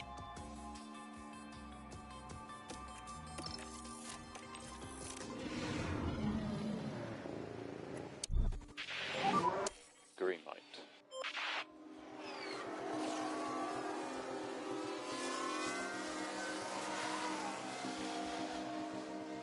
Let's see how well we can cut through the field. We do seem to have probably the best package, you know, when you factor the drivers in as well this weekend. Or at least, you know, we're really competitive with. We haven't got the best package.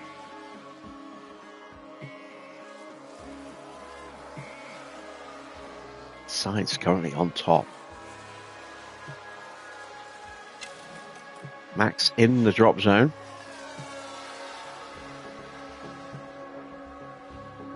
There he is. Going out behind Charles Leclerc. Although he lost ground to Leclerc, letting other cars through.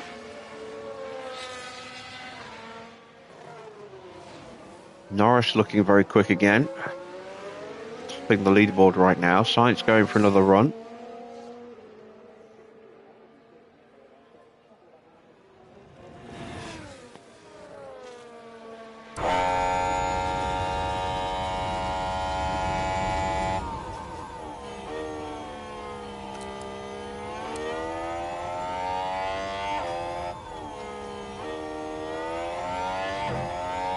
Lawson on for a personal best.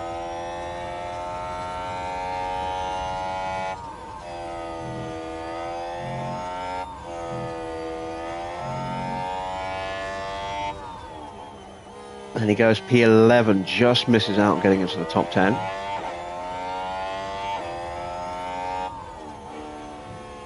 Oh, Mercedes in the way. That's Ricciardo.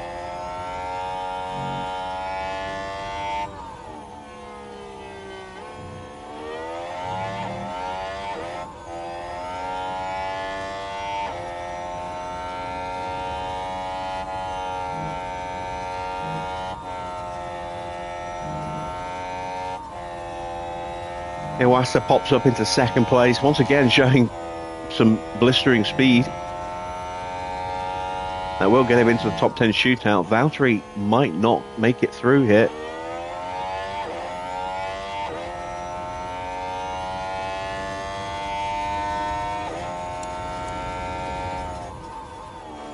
Max only just gets through, knocks out Valtteri.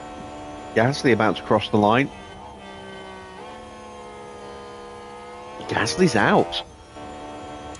Must have lost time.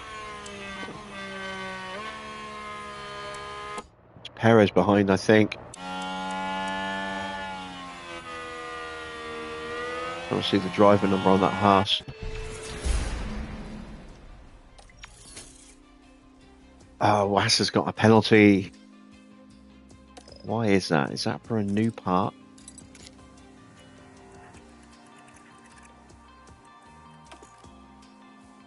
No. Oh, and his gearbox is not looking good. So any pace Iwasa has, it's going to fall away pretty quickly by the look of it. We know Albon has that penalty. Stoffel has a penalty as well, as does Lawson. So a few penalties. See if anyone else decides to start from the grid. Max puts it on pole position.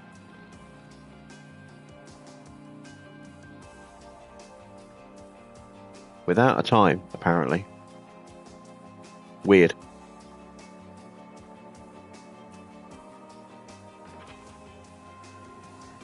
Sainz will start second place. And it's Ocon from Leclerc, Perez from Ricciardo. Perez up in fifth. Norris in seventh. Eighth for Tsunoda. Ninth with a penalty for Iwasa. 10th for Stroll. See how we do. Here on the outskirts of Doha, the teams are preparing for the 57 laps of this evening's race. Formula One first came to Qatar in 2021. Lewis Hamilton managed to pick up the victory, and in doing so claimed Lusail as his 30th different Grand Prix winning circuit. As a desert track, Lusail is dusty and challenging. Grip levels are crucial and can change throughout a race weekend or even during a single session. The unique layout demands the highest possible downforce despite being a relatively open track. Tension continues to build here as race day begins.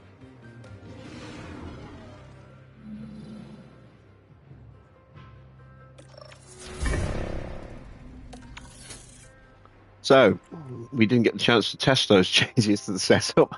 I should have actually started the session, then made the changes. Never mind. Let's take a couple of laps of fuel out. Let's go 3 laps out.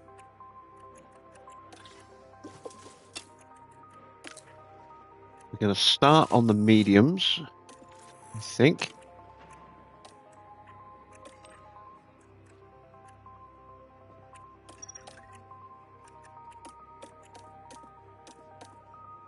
Can we go medium, soft, soft?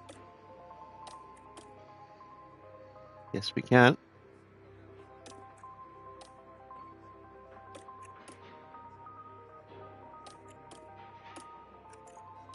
There we go.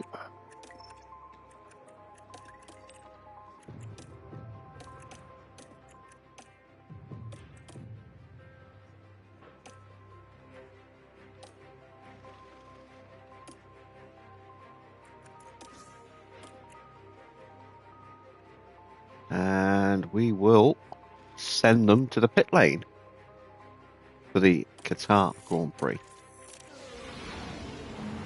The anticipation is really building here. The fans in attendance are absolutely buzzing with excitement. 10th isn't where they'll want to be finishing this race. They need to be careful at the start in amongst the midfield. Right, let's get to it then. We're about to get going here in Qatar. Some people starting on the softs. And it's lights out and away we go.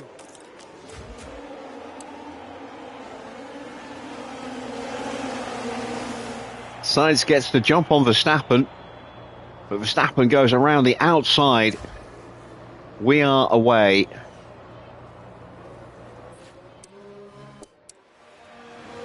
Let's see how quickly we can catch the field.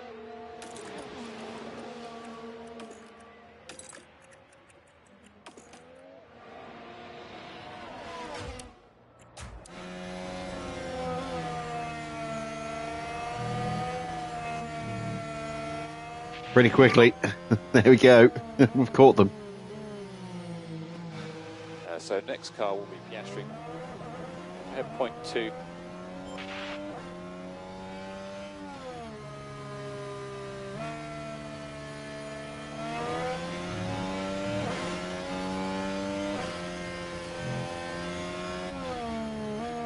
And Max is trying to bolt away.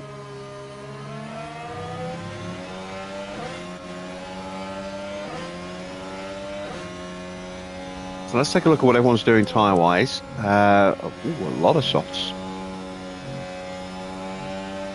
So in terms of mediums then, Verstappen, Sainz, Perez at the front, and then a big gap back to the Ferraris of Petit and Murray, Zhou and Lawson. That's it for mediums. Enabled. Us and 6 other drivers. Everyone else starting on the softs. Gap point 3.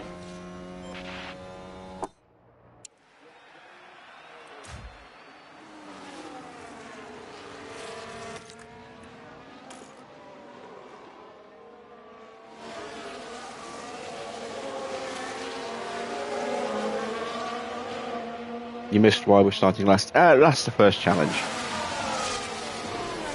Seeing as we've won everything this year now. We've won all of the competitions, so why not make it a bit more interesting?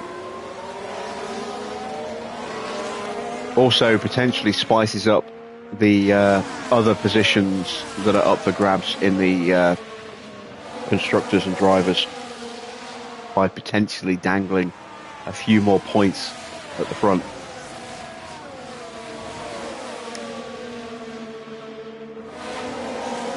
If we can't make our way through the field quickly enough.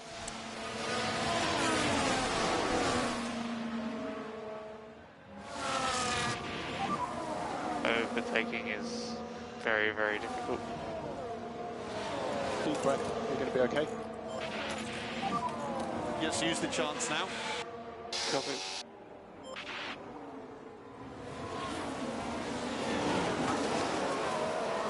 Antonelli sees an opportunity to try and put the moves on his teammate, but he does not have the slipstream. Oscar does, and retakes 21st place. I am trying. Use our battery on the next lap.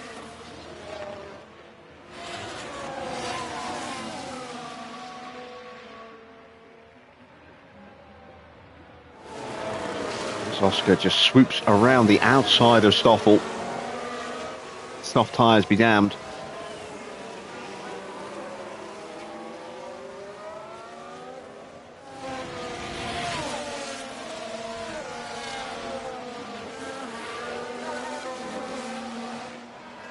Next up, Ferrari, the team we will be moving to next year.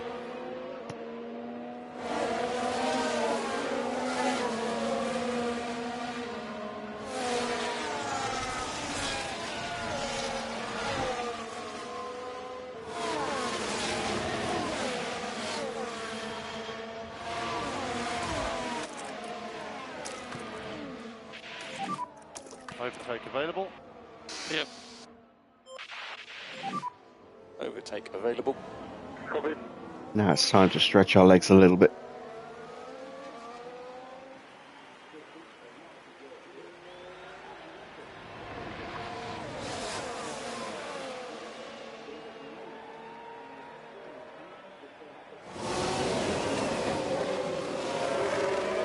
And we swoop past the Ferrari like it wasn't even there. Antonelli just gets through as Perez has made a mistake.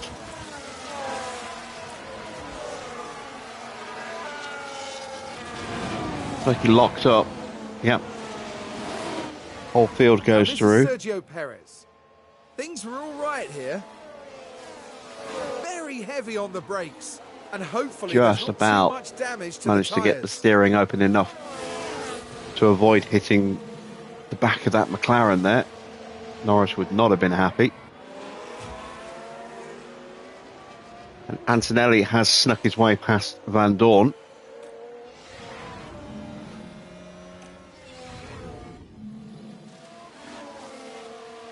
And now past Mori as well. So Antonelli up a couple of places.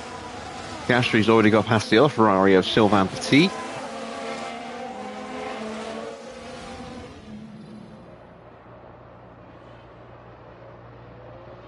Up the inside there. Lovely move.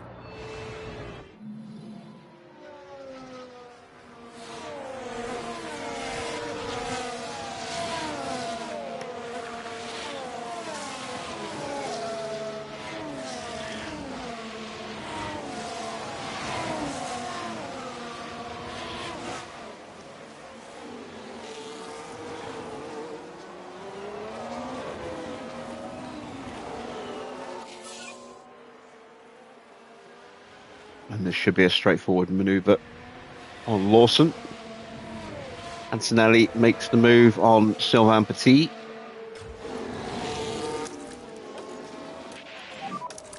And recharge should be on. Charge the pack.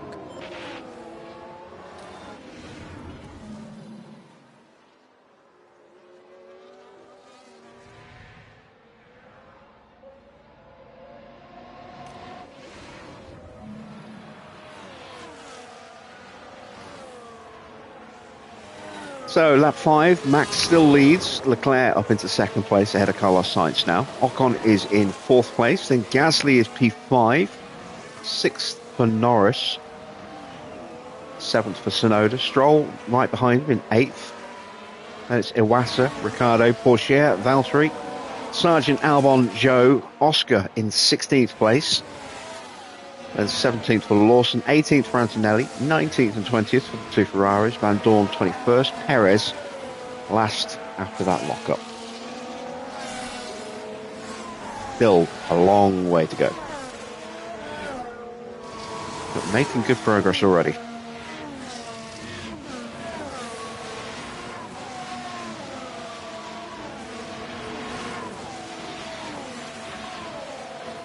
And that is Oscar onto the back of Zhou, so he might get him into turn one. Antonelli onto the back of Lawson.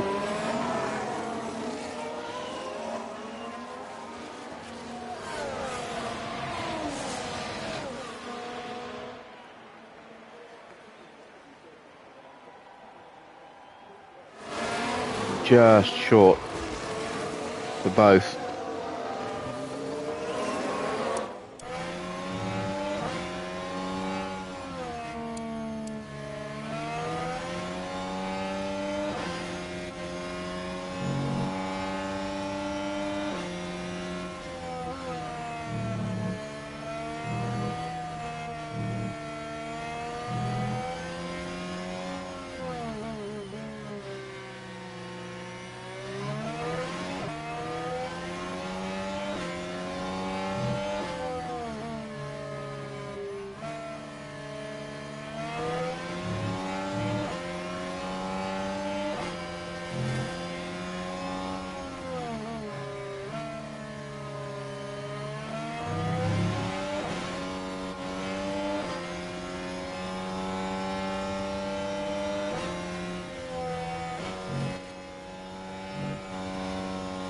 little bit of frustration creeping into Kimi.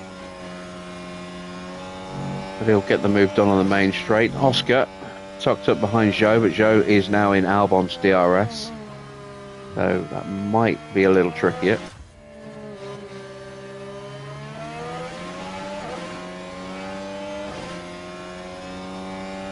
Lawson doesn't even try to defend. He knows there's no point.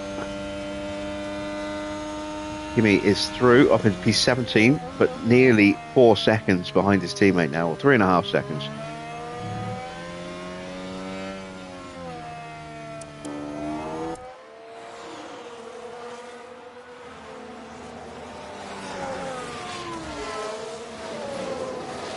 And cut back to Oscar.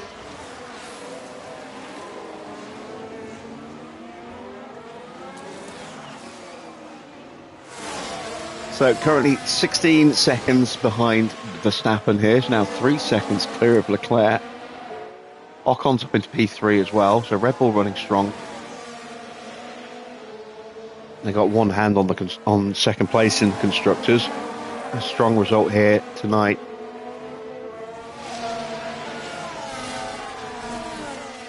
Will make it a foregone conclusion.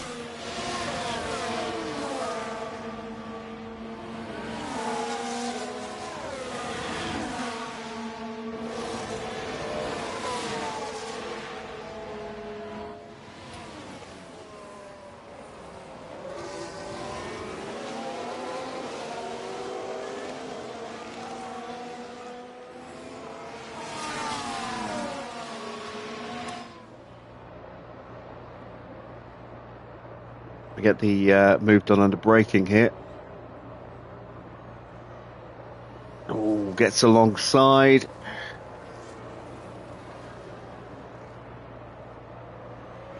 And there we go. Around the outside of 2. Comes the inside through 3, and that move is done. Antonelli has closed the gap. He's now less than 2 seconds behind. There he is.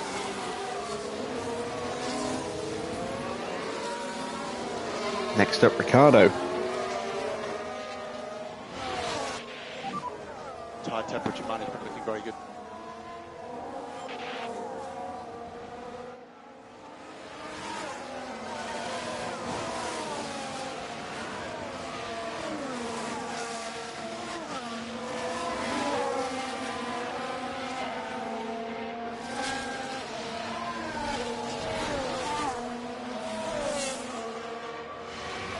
Take a look at the poll results, see if anyone has changed their mind on the DHL livery.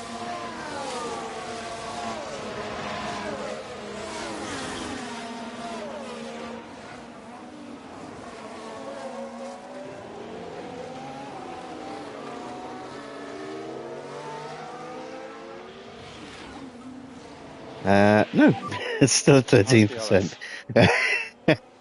It apparently not very popular with you guys. As Piastri moves up into 14th past Zhou. Antonelli goes up the inside of Ricciardo.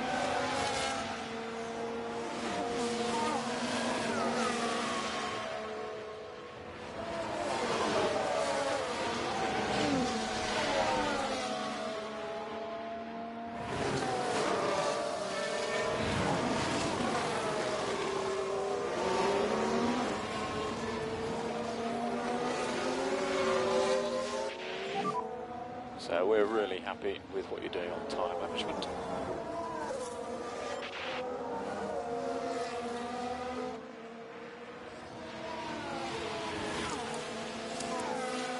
Gap's gone up to just under 18 seconds while we're stuck behind some slower traffic.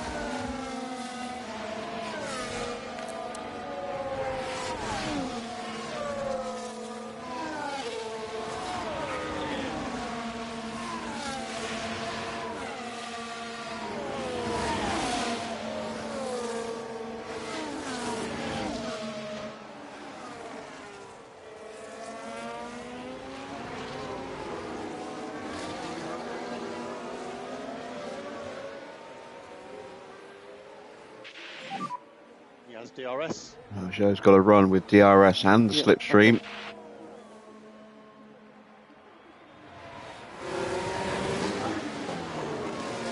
Can we hold the position around the outside of 1?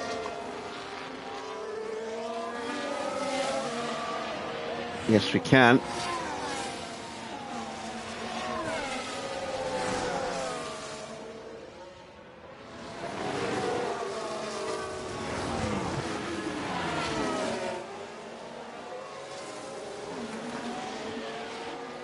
And we're now onto the back of Albon, so DRS on the next lap.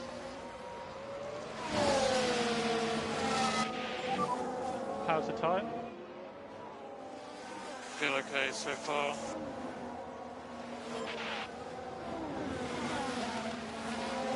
Take a look at tyres. Plenty of spare rubber to play with.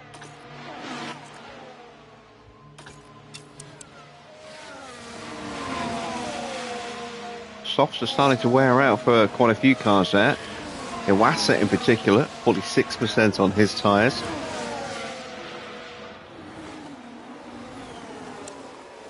Now we have a yellow flag. That's a Ferrari. It's Petit.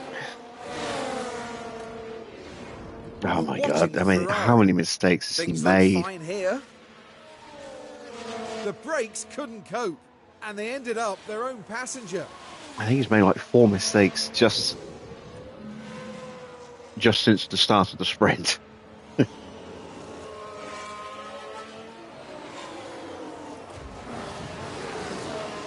Nearly got through. Antonelli does get through. So it's currently P15. Next car's Piastri. Come ahead 1.4. Joe car behind. Gap 0.4.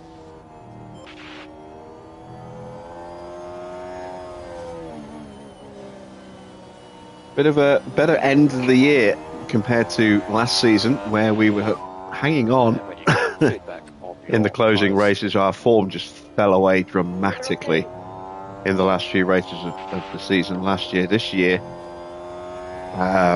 really strong, really strong.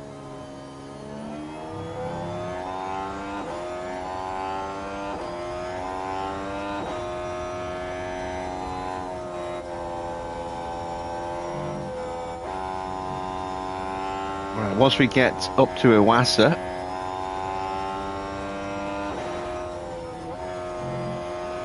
then we have a bit of a gap.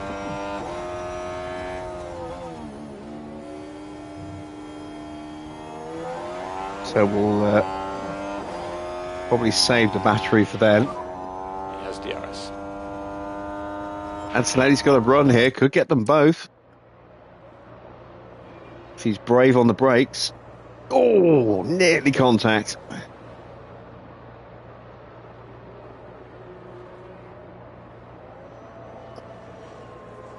But he gets through.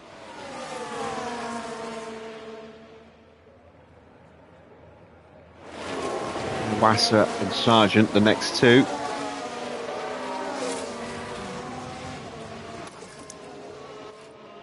Let's get that battery back up to 100.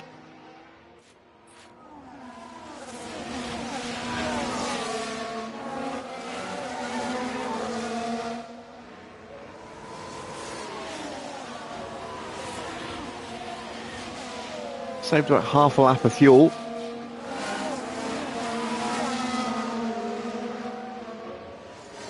Another yellow flag. Is that Yuki? Yep. So Lock it for a Yuki. look at the replay. Here we are then looking at turn 12. The wheels just lock up there. Just unable to control the car by that point. It's back in the way pretty quickly though.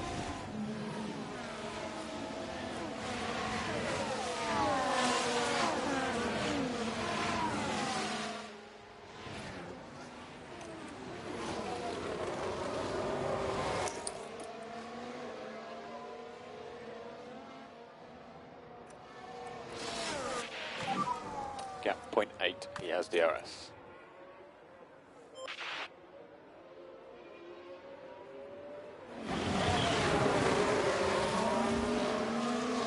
And that is Iwasa dispatched. Next up, Sonoda and Sargent. And then we have that 4.5 second gap to the back of Valtteri.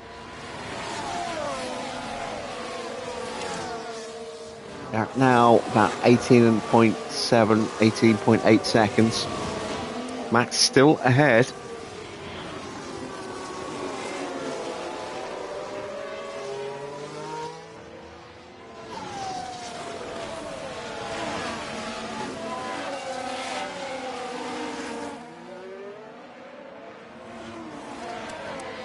And Sonoda's tyres really struggling, as are Iwasa's, both just above the puncture threshold.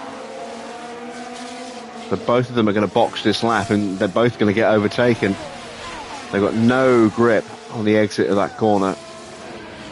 We have another yellow flag, and that is Perez and Mori.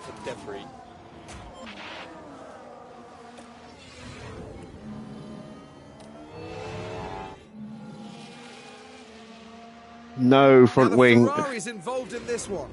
Or not much front wing left on that half. This was the 7th corner. Barely any room to manoeuvre. And the contact between the cars, inevitable. Not much left on the Ferrari either, for that matter. Sure. Both of them missing about half their wing.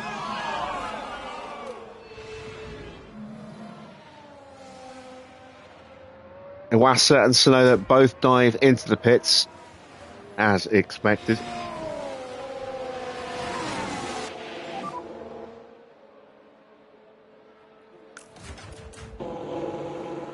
Yeah, go. Perez is in. Morris stayed out. No penalty given. It is a racing incident, apparently. Sylvain Petit coming in. That's why Morris stayed out, because Petit was coming in.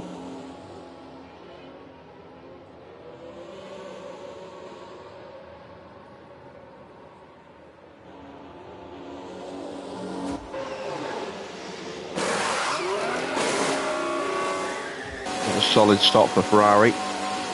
New front wing going on there for Checo Perez. He's going to have to wait for Petit to go through. And he is back underway.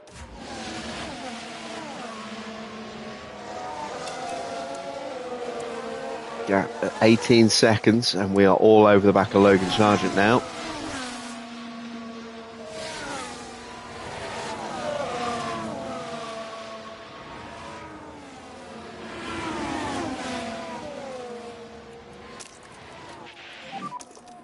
Okay, use deploy.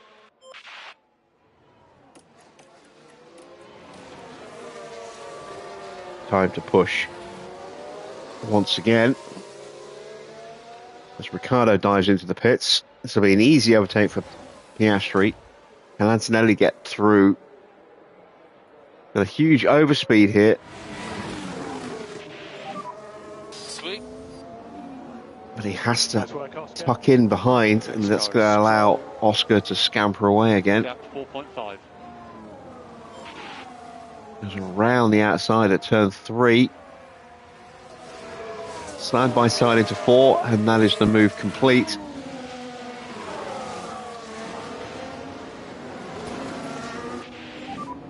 Yes, let's go.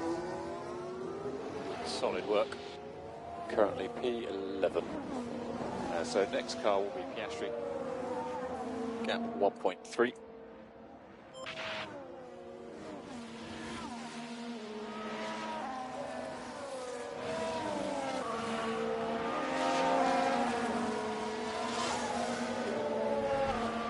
And the gap to Stroll coming down really quickly. Leclerc has jumped in ahead of Max somehow. Missed that.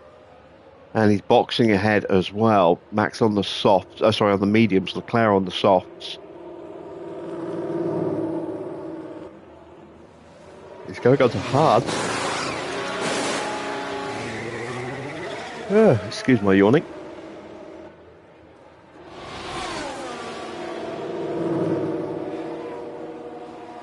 And he will come out behind our two drivers, which is a measure of how much pace we've been able to carry through this opening stint, despite being from at the back and fighting our way through.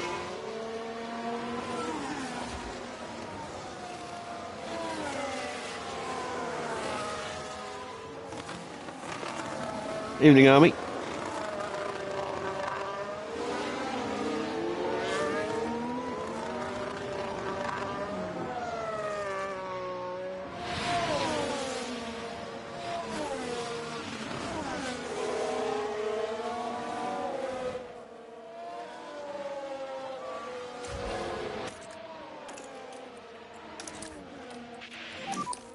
Okay, Oscar, recharge on.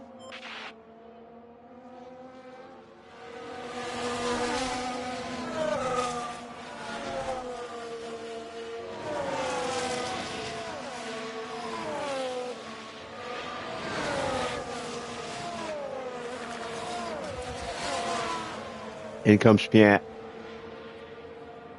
Porsche coming in behind as well. And Valtteri, who was right in front of us.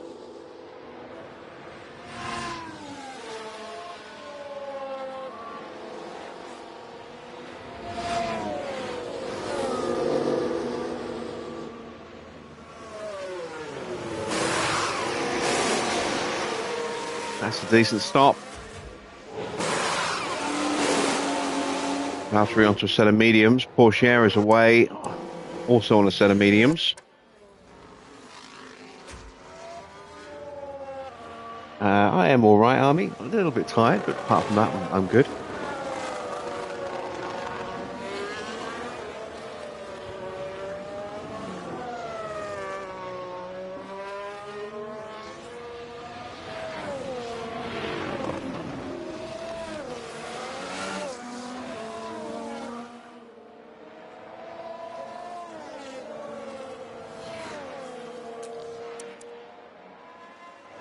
So Stroll's going to be jumping into the pits.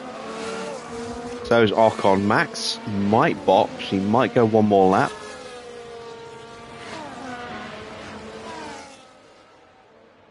Yeah, Max has stopped. Ocon's gone again. Ooh, Ocon. That is an unnecessary risk. Even Stroll boxed. He was at 29% as well. He saw sense. Or at least his team saw sense.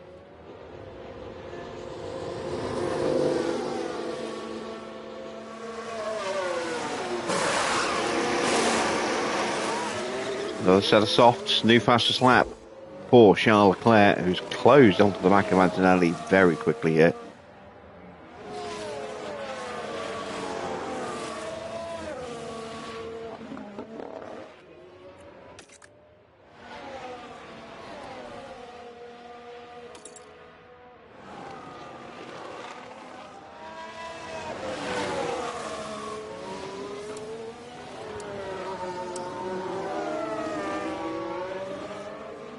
On 26.4. 4.2 seconds, nearly 4.3 seconds quicker than Piastri on that last lap. That is quite a big delta.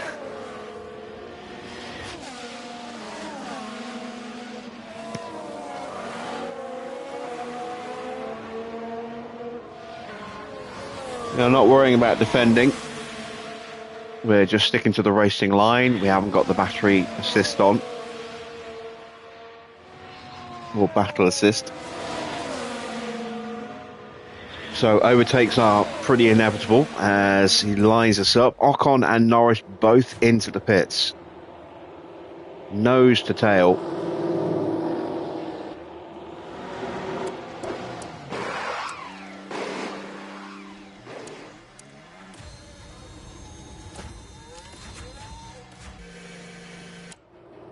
Solid stop for both. And Leclerc does not get through. Sainz now inherits the lead, but we're just 2.7 seconds behind him. And here comes Leclerc, or does he? Yes, he does.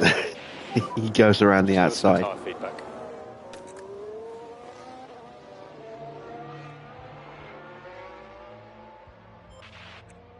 So I think we box Antonelli first because his tyre wear is a little bit better. Let's bring him in on lap 22.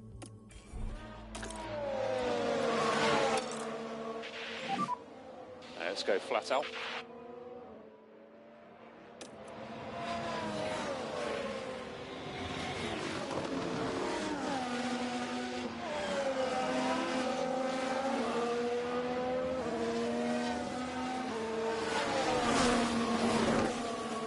just saw a little flash of the Williams of Max in the background.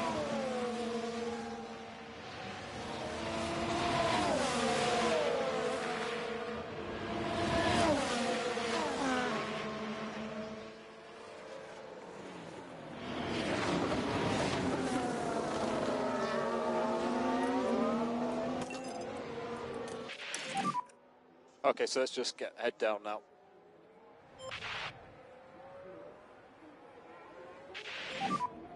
We are ready for you. Copy.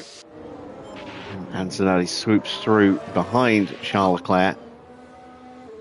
That's 2 places lost for Oscar, although he's not giving up against Kimi, and actually muscles his way back through again.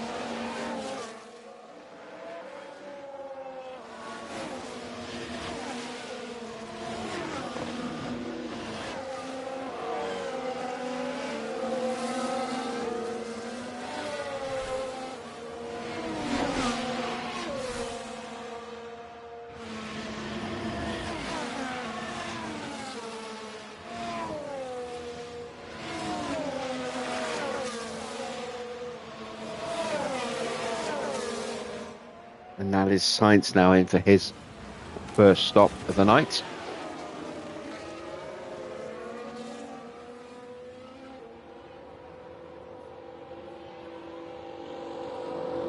Let's see where he trades his mediums for.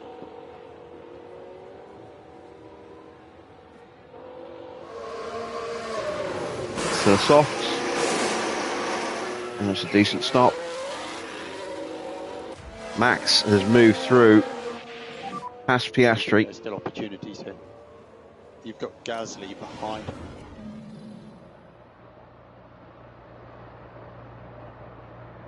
I see Oscar gets the position taken away from him at the front there from Kimi. And then Max slips on through up the inside in the braking zone at turn 1. Not too bad, Dan.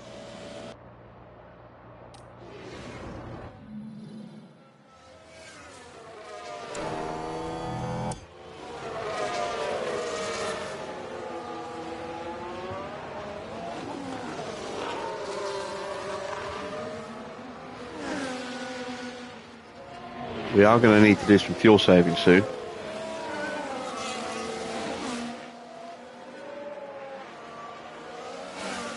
We took 3 laps out. And we saved about 1 kilo so far. So, not a lot, unfortunately.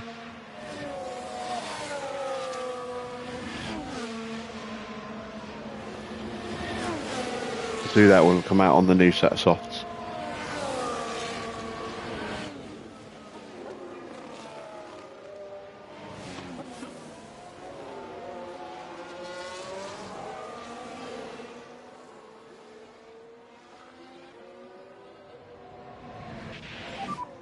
Tyre management we're happy with currently.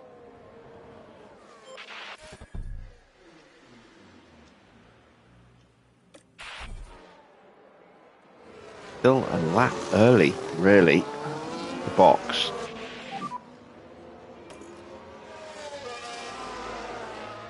Behind Piastri.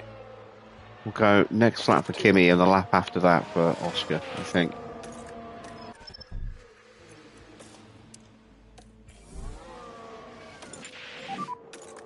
Box. Copy, box now.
Right.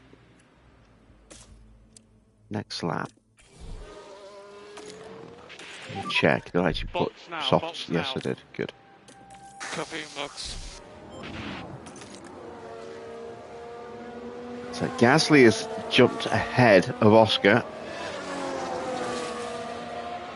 Oscar's still fighting. He's going to lose that battle. There's not enough grip left.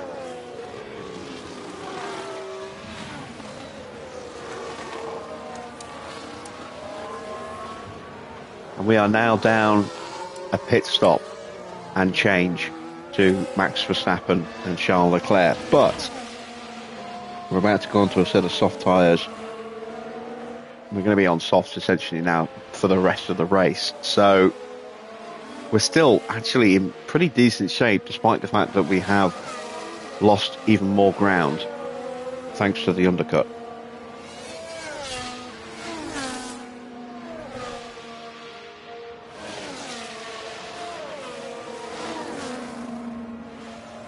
And we have a yellow flag, and that's a Ferrari. Of course it's a Ferrari. Which one is it? Yellow's ahead. Yeah. It's Petit. Of course Now it's this was Petit. at turn 1. Oh no, that's not how to do it. In the end, just a helpless passenger. There goes Maury. And while all that was happening, the crew in the... Right, Antonelli's in. Push. Copy. You blame the car. I don't. I blame the drivers. Absolutely, emphatically blame the drivers. A 1.9, that's not a bad stop.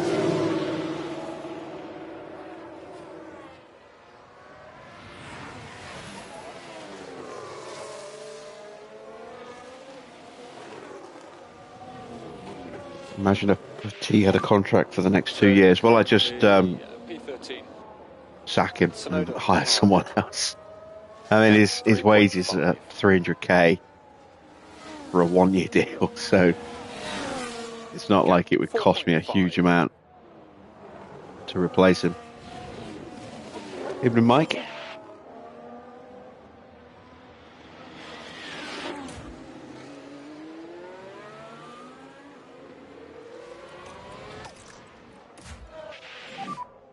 Yeah, Ocon we now still through need on more Oscar. into coast.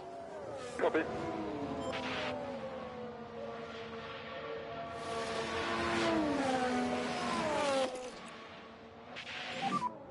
Suggest increased LICO. Copy. And in he dives. So Antonelli is now 29.5 seconds behind Leclerc. Ooh, wow, that has opened up.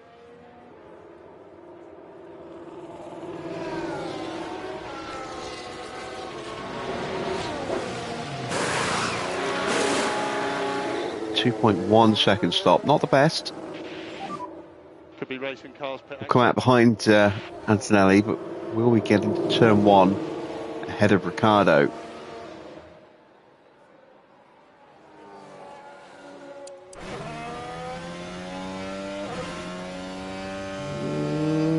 Not quite.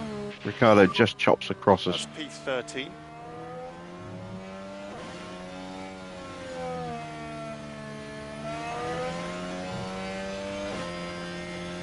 Behind Sargent.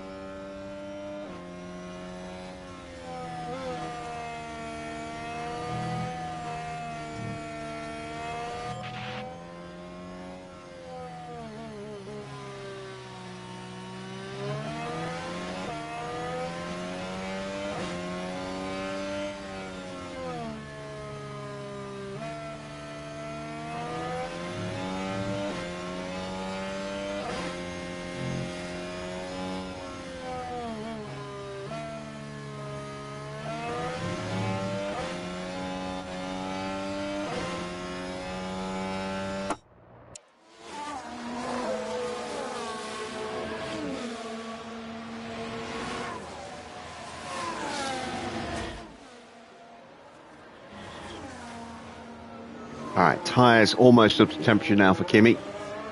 couple of nice, gentle out laps. Start making his way forward again.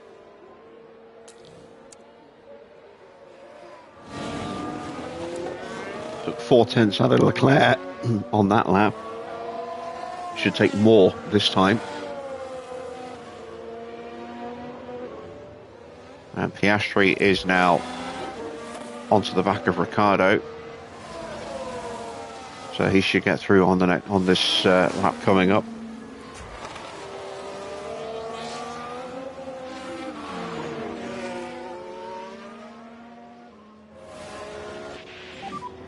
We're good on tyre temps here. Copy.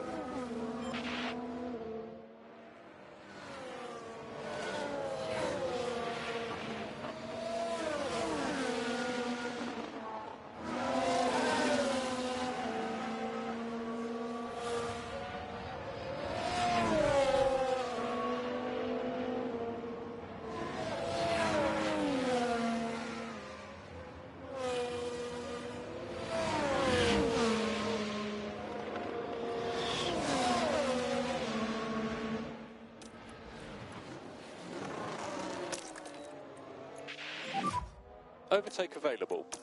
Copy. Overtake available. Copy. Right, back into the points for Kimi. Yes, let's go. And that is Oscar up into 12th. So currently P10. So car ahead is strong. And now the fuel savings really starting to kick in. Gap ahead 1.6.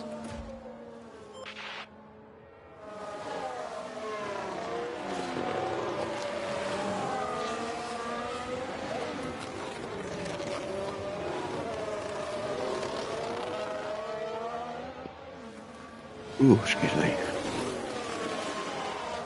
What's your driver lineup at Aston, Mike?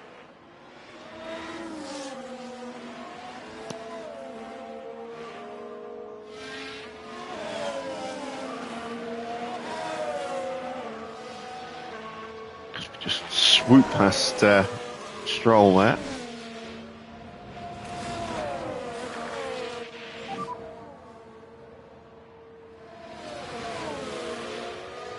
Yeah, good job. So Sainz is the next side.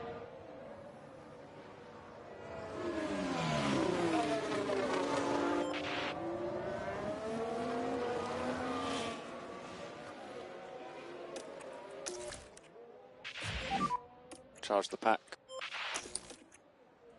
Okay, recharge on is good. Focus on recharge. Copy. New fastest lap for You got Oscar fastest Piastri, a 126.1. That was without pushing the tyres and doing fuel saving. So we have pace in this car. It was 3/10 quicker than Leclerc's best effort.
Clear stuff.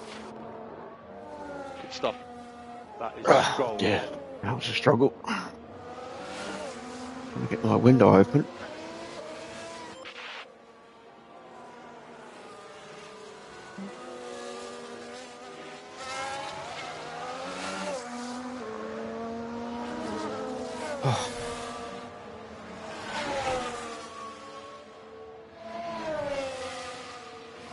Right.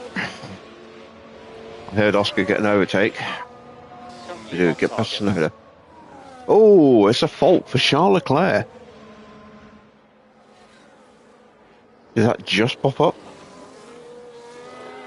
Or has that popped up? I was fiddling with the window.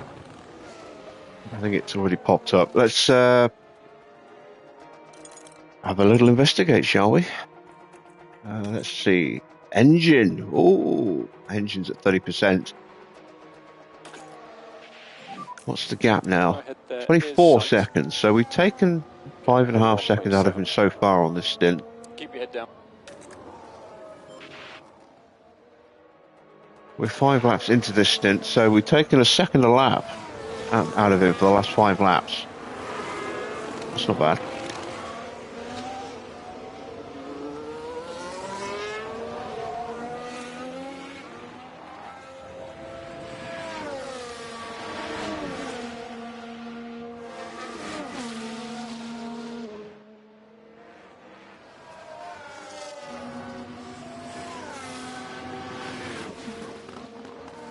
Antonelli almost onto the back of Sainz now.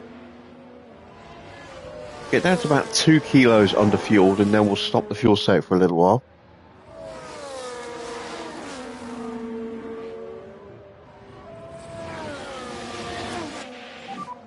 So Sainz ahead.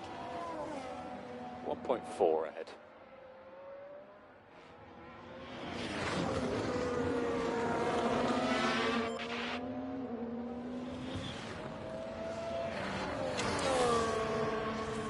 Well, Leclerc's pace doesn't seem to be too affected at the moment. If you could just give us 128.8. tyre feedback. Still 0.6 quicker than Max. Tires are good. They're getting ready for another stop. Depending on what tyres they've got left, they may be making another 2 stops yet.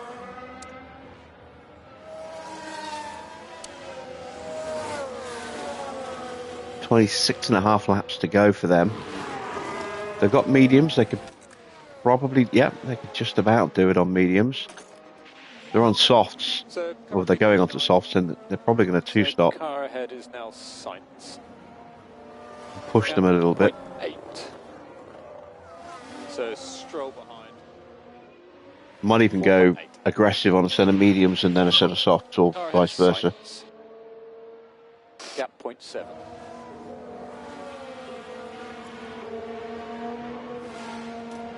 Let's just do a little bit of battery harvesting. Oh, well, never mind.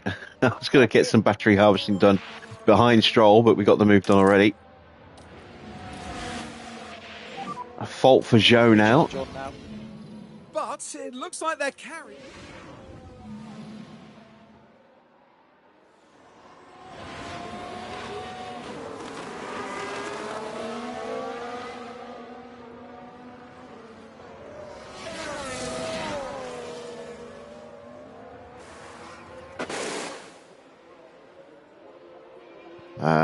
It's a weird noise. We just caught the wheel gun noise of one of the Ferraris in the pits there. The T making a stop.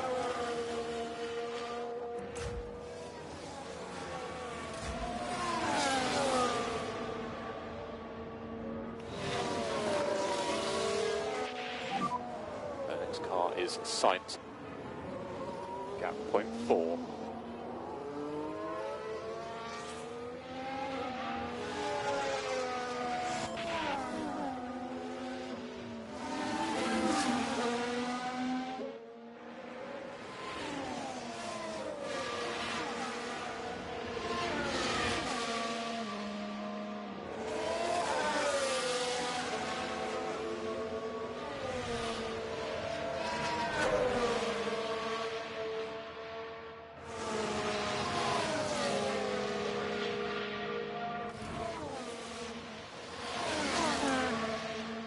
Oh, there we go.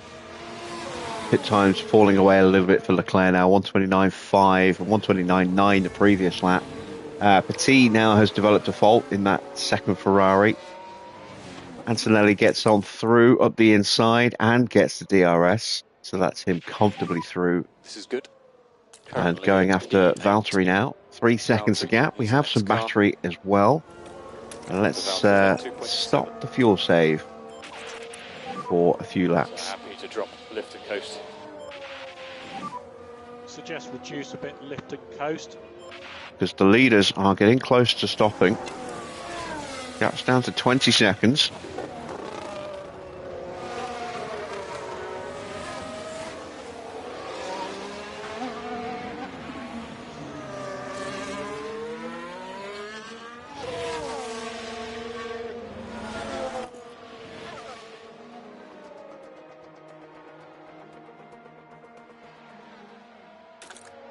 Oscar becomes a beast. Yes, he does.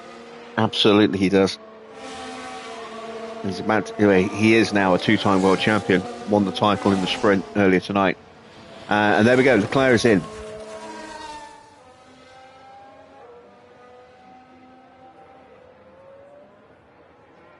So is this going to be his final stop? Does he have another set of hard tyres available? No, mediums, but that could take him to the end.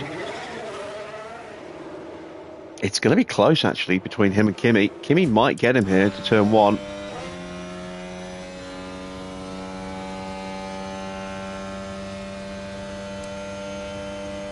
Yeah, Kimi's got him.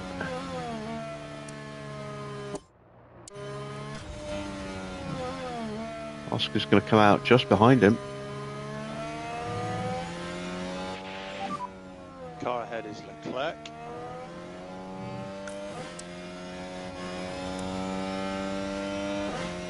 Okay, we don't want to lose too much time.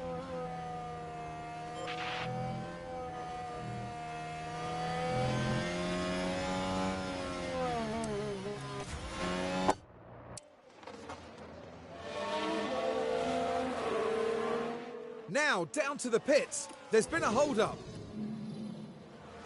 No, not a good stop for Daniel Ricciardo here. New set of mediums. Should take him to the end. Can't get it on that right rear. A little bit of a delay. They are away. Okay. Alrighty.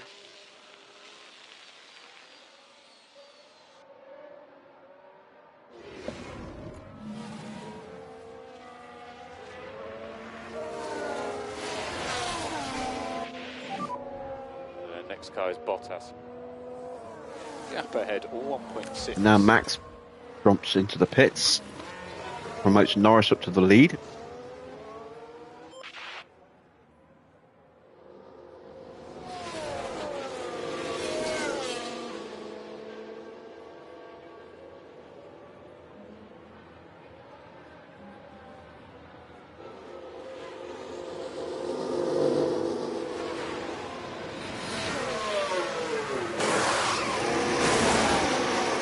Set of mediums for Max. Not the greatest stop there.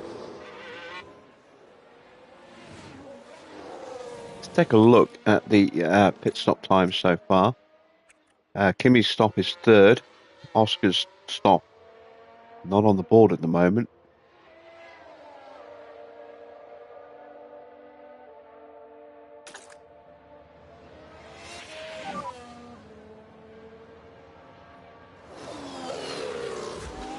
Ahead of 1.1. Valtteri's jumped ahead of Porsche. Overtake is available. Copy.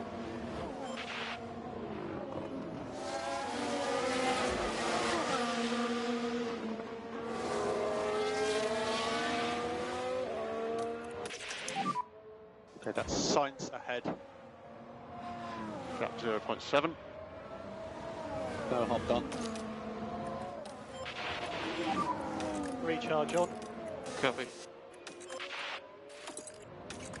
And Porsche dives into the pits.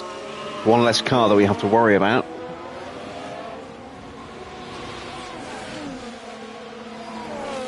as we punch through onto the back of Valtteri.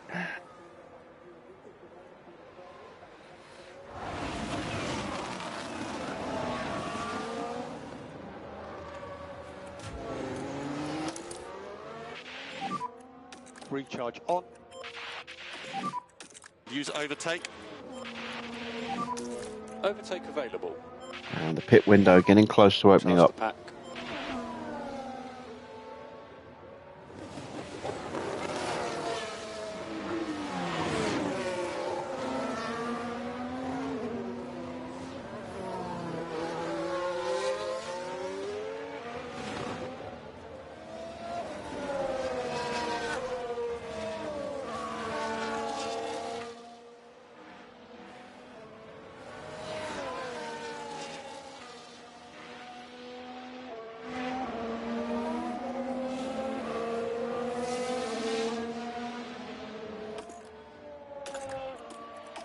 Let's do a bit more fuel saving. And if we could just do a little bit more lift and coast.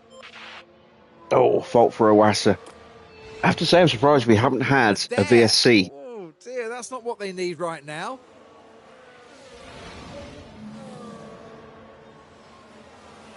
Kind of banking on there being a VSC by taking 3 laps of fuel out. Never mind. Sainz medium. Sainz on mediums, but diving into the pits as we see Leclerc making his move on Valtteri. As Gasly hits the pits. New set of mediums for Gasly.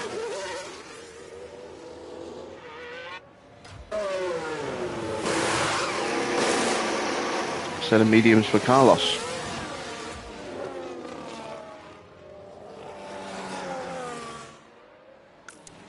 So we are lapping a second Just and a give us some half feedback on the a lap tyres. quicker than Lando at the moment. Or at least on that last lap anyway. 2 seconds out of Esteban Ocon on that lap. Both of them are going to be stopping very soon.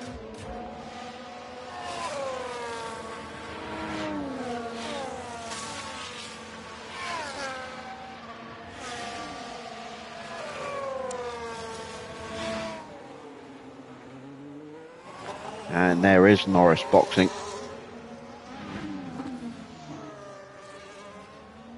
If he's careful with his tyres, he could possibly take a set of softs to the end. It is a little early. We know Norris is good with his tyres. He's going for a set of hards. So he's going to be aggressive with them then.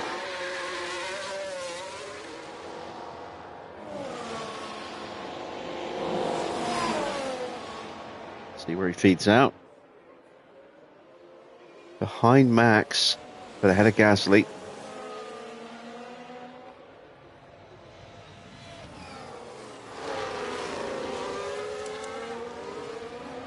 Took another 0.8 of a second out of Esteban Ocon that lap. Leclerc took a second out of us. And 1.7 seconds out of Valtteri.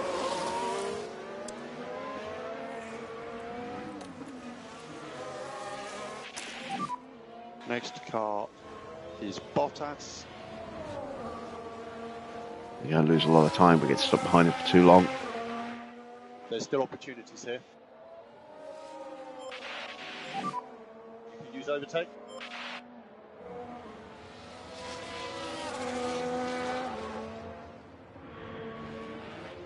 There we go. Punch on through.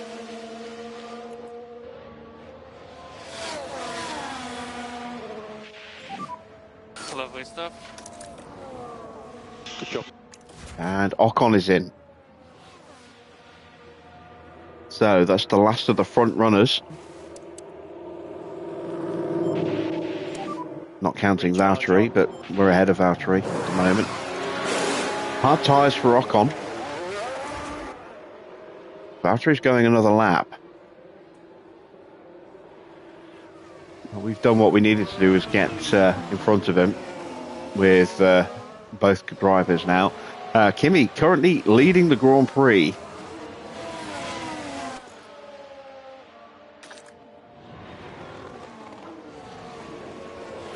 Although not for long. We are still having to fuel save. You watch me hit the fuel down to the, fuel delta neutral.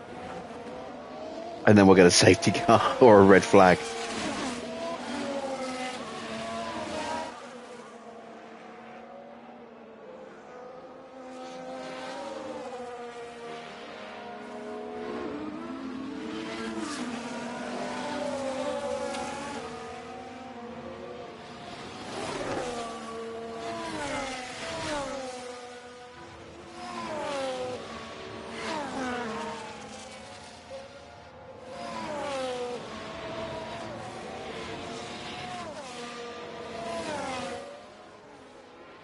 There is Charles Leclerc. One of the Haas drivers behind him. That's the second Haas, so that's Perez.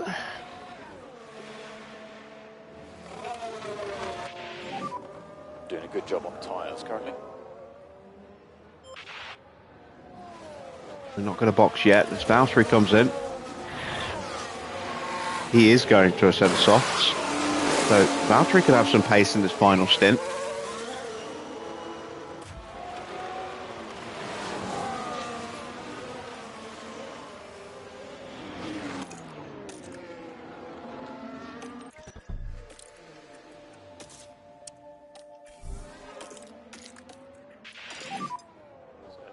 Box.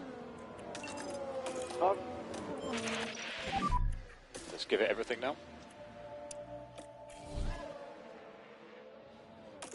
I'm going to trust my mechanics not to fuck up here. Go for a double stack. Push now.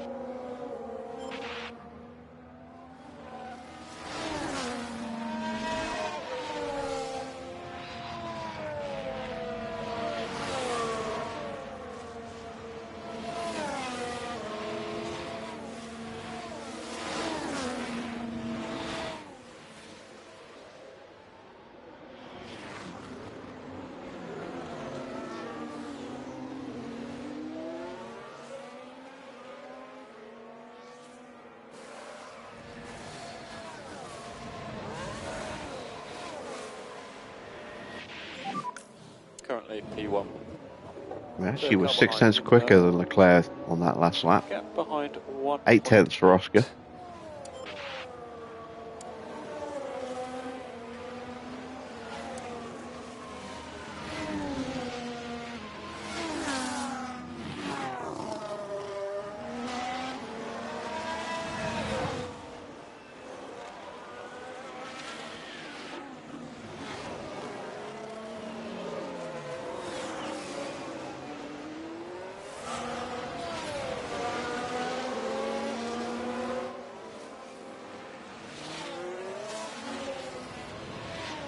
Anyone else yet to stop? Maury needs to stop again. Petit needs to stop again. And then it's just us. We're stopping on this lap.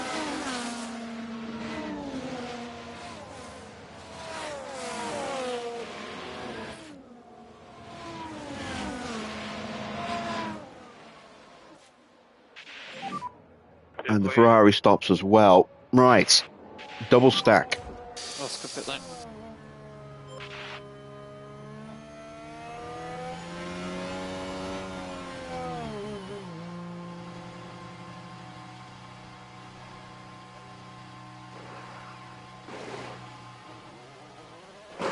Flawless. Oh, and it's a 1.81. That's the quickest stop of the day. Antonelli already had a good time. That should put Oscar top.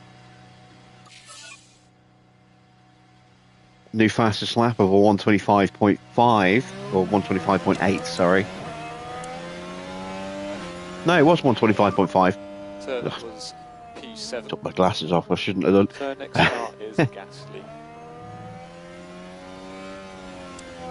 We're out in 7th and 8th right now. Piastri. We got out just in front of Carlos Sainz there. 16 laps to go. You still need to save a little bit more fuel So we'll do that while the tyres are gradually warming up. The batteries aren't quite full yet either, Okay, that's sights but they're behind. pretty good. And then we will just go for a monster flying lap, which we should comfortably get. And then it's a question of, can we hunt down the leaders? We are 22 seconds away, 25 and a half for Piastri. But now the chase begins. We have fresh, soft tyres. And everybody in front of us has slower and more warm tyres than we do.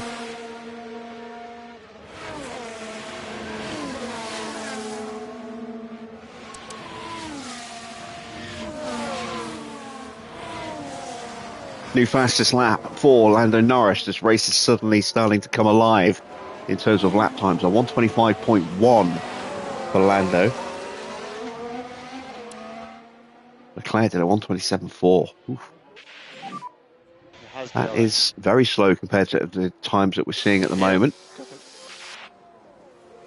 Sainz is going to have a little look. And we will say, not happening.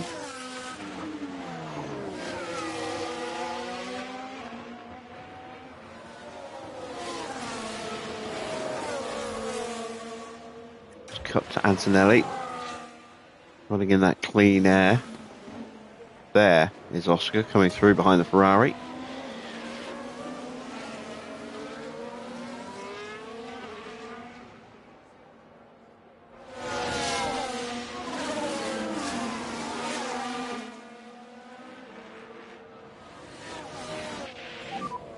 We have blue flags.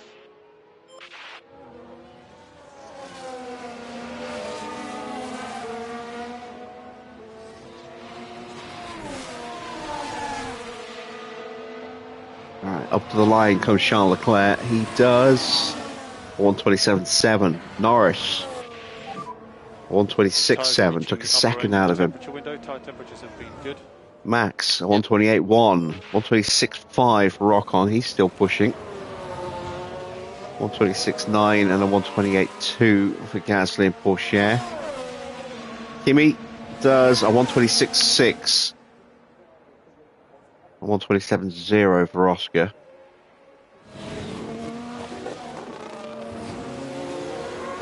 Next lap, we go hard. And we see what kind of time we can pump out.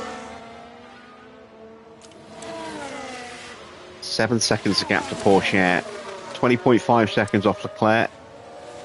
Tyres are up to temperature now.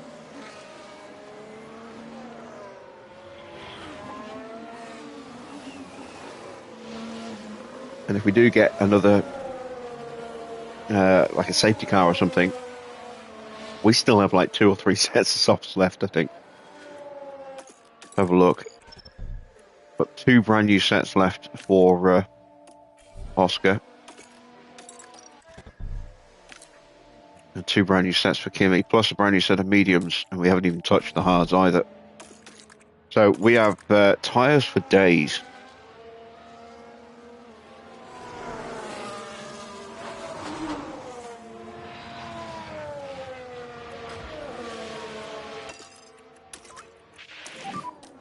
Okay, let's see what you got then.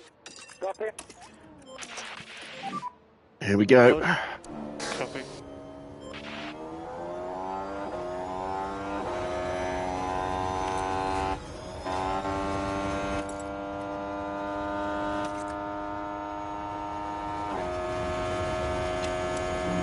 A 125.6 and a 125.7 across the line. Fastest lap is currently a 125.142. We should obliterate that.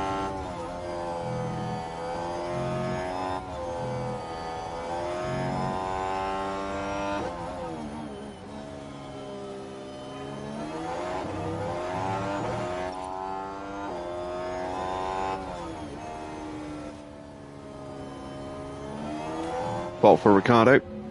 And as far as we can tell,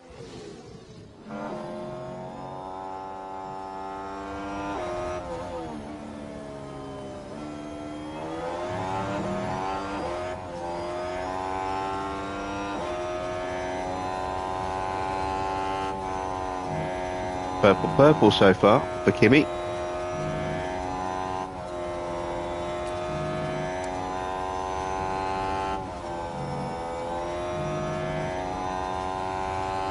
Leclerc's up to his pace, so 127.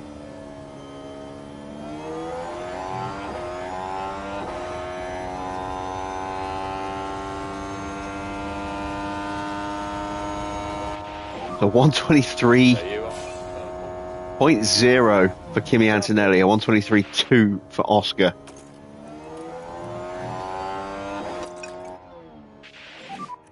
So as much tyre calling as you can manage, please. Copy. Do we need to keep the lift and coast up a bit more now? Well, yeah, right. It's Issues for Stoffel. End of straight. Copy.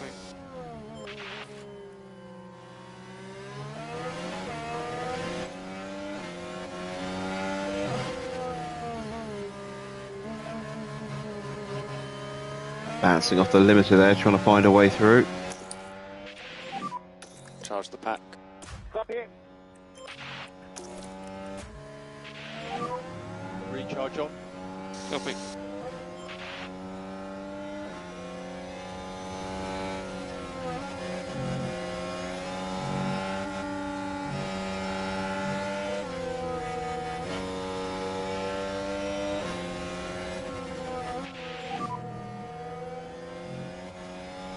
We'll get the DRS. Will we have a lunge? Gap 0.2. No. Keep your head down. I am right. Max hit the wall at Imola.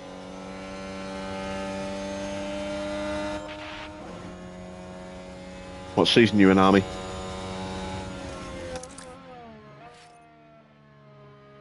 Oh, look how much time we lost. 128.1 on that lap. We lost 3 seconds to Oscar. There is Oscar. He's closed right up.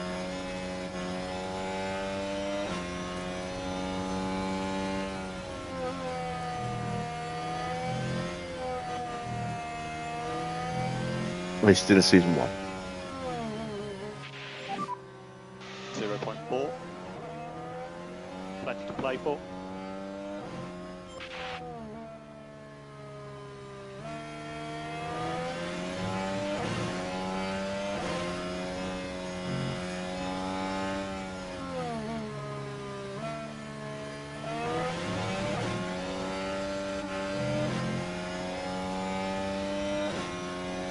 A sudden burst of speed from Porsche there.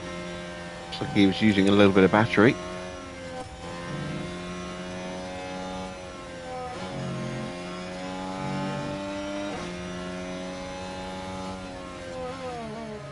Haas should get out of our way here. And does.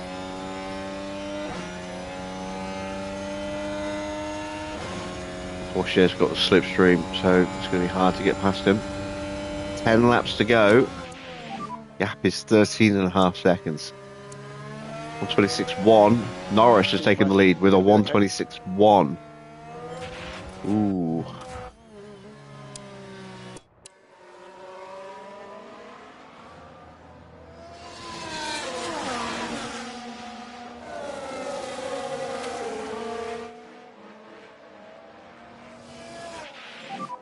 Nice. Well done. That's P7.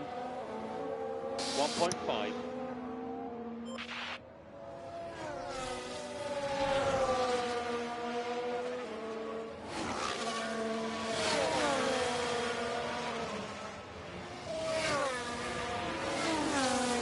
Leclerc's really struggling. His engine failure, his engine wear has gone orange now. Let's see what his engine percentage is down to. 29%. Oh, Max is at fault now. I have a problem. Engine problem.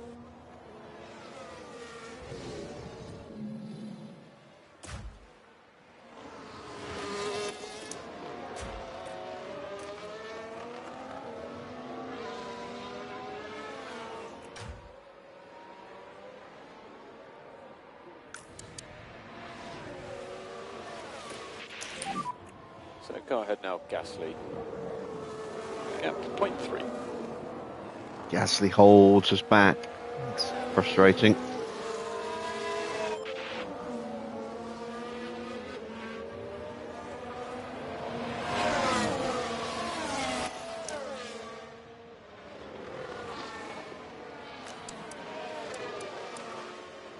Yeah, still 13.5 seconds. Starting to run out of laps. We're going to beat Lando.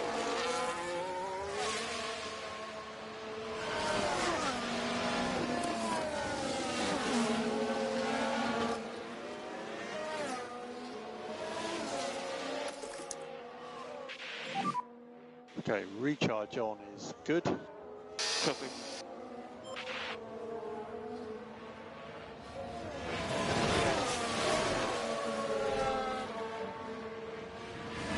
Just using that superior grip to get the move done in a position I was not expecting to get the move done. Overtake is available. Oh, push the battery again for another lap. Good job. Verstappen just ahead of yourself. Gap 2.6. And reminder for recharge. Copy.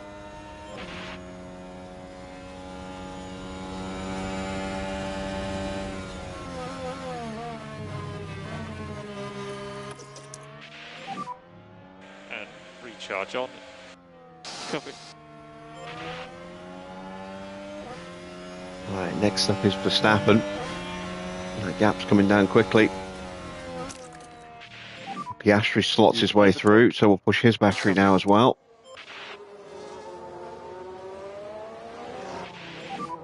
Sweet. Good job. So you are P6 at the moment, currently P6. There is a replay of the move, just diving up the inside there. Lovely stuff.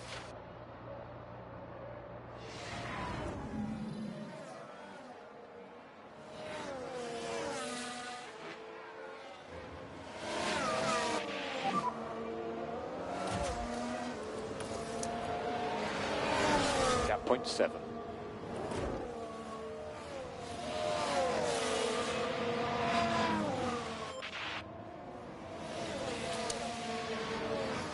See if Norris's pace has eased off a little bit. He's on his way up to the line now. We'll get a little bit of battery out of Max here. Yeah, 128.1. That's good. His pace has dropped a little bit. Leclerc's has gone up again, as has Ocon slightly.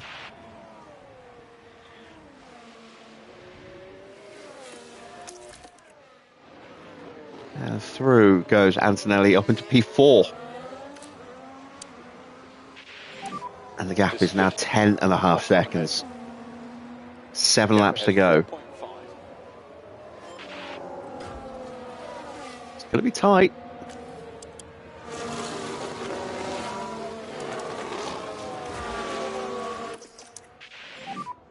Recharge on.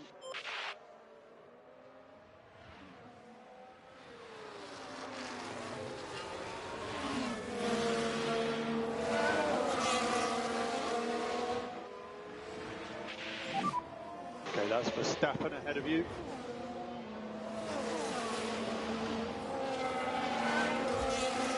We think there's still opportunities here.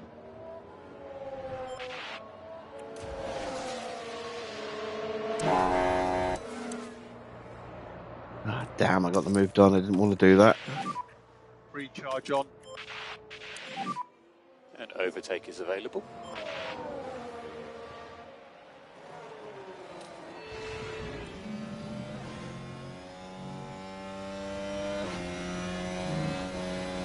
Just around the outside there.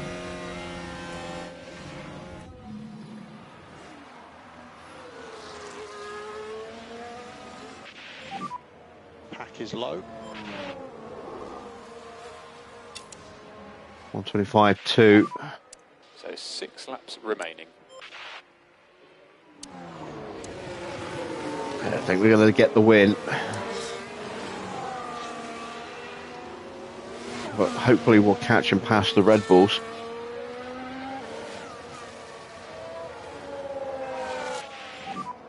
Verstappen now the car behind. Gap 0.7. Still plenty of opportunities.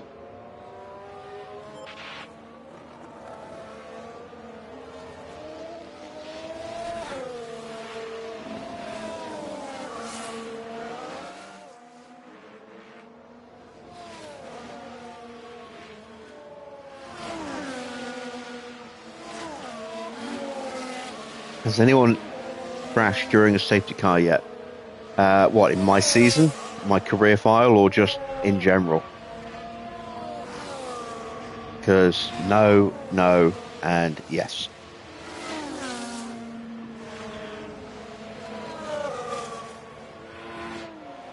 I have seen a crash behind the safety car.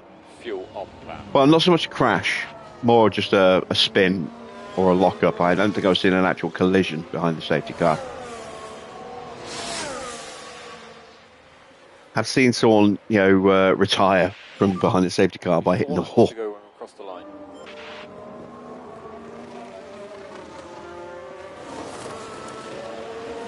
Yeah, Leclerc's struggling. We do not have the pace to catch Norris, I don't think.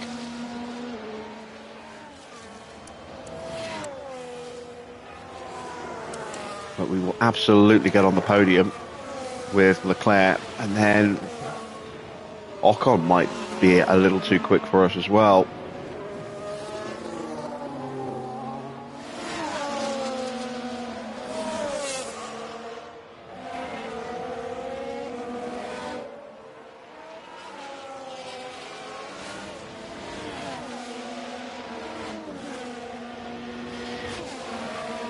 Yeah, absolutely steaming up to the back of Charles Leclerc though.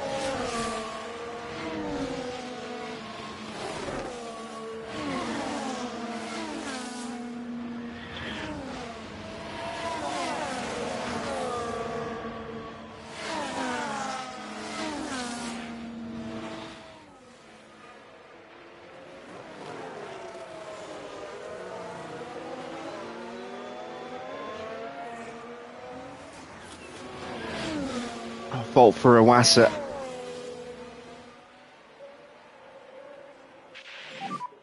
So we've got 4 laps remaining.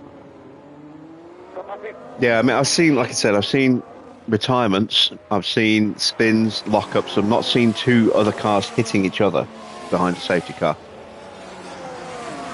in the game. So Leclerc car ahead. Gap 0.5.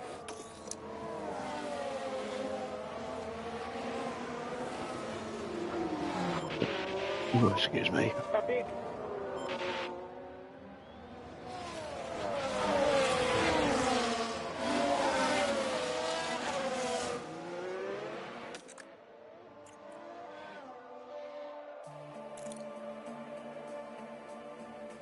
I'm losing 3 to 4% tyre wear a lap. Okay. Evening, Omega. How is Ferrari so mad? They went bankrupt at the end of last year. And when you can, feedback on your tyres. So they have the worst drivers you could imagine. There's the driver lineup. We have overtake available. Yeah. You can start pushing.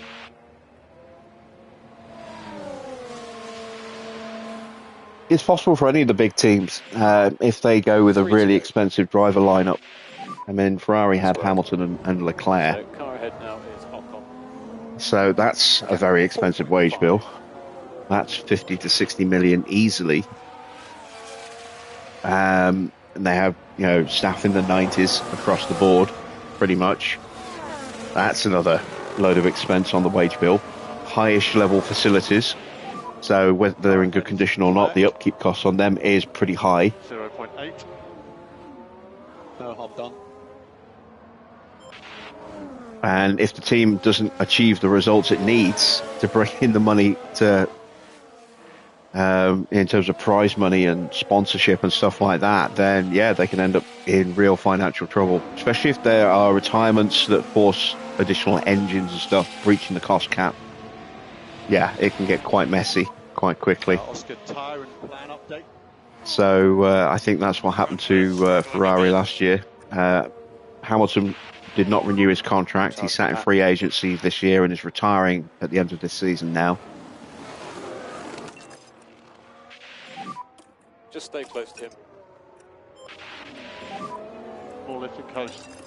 Copy. There we go. Piastri gets through. Okay, maximum pace now. Gets the DRS as well. We are 2 seconds away from Ocon. So 2 laps remaining. So we need to introduce more lift and coast. Norris has got this one. 124. We took 3 seconds out of Ocon there.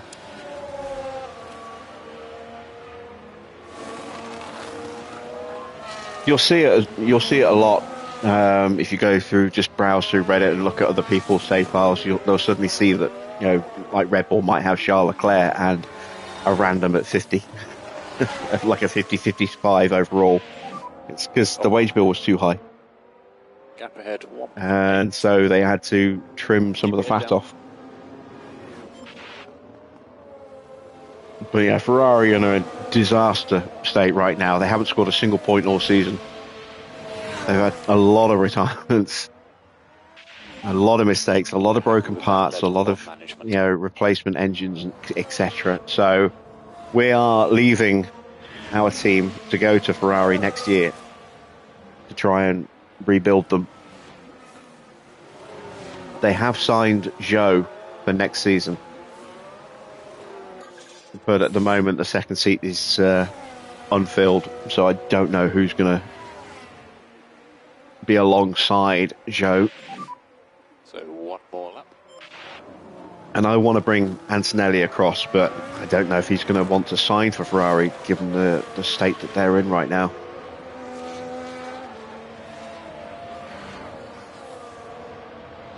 It won't be Petit. I'm pretty sure of that.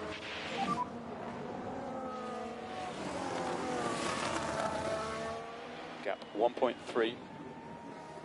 And it won't be Maury. So they might just sign another random crappy driver, or they might have someone a little bit better, or they might even have someone pretty decent. We'll have to see. New season on Monday, yes. So season finale tomorrow, and then new season will start on Monday.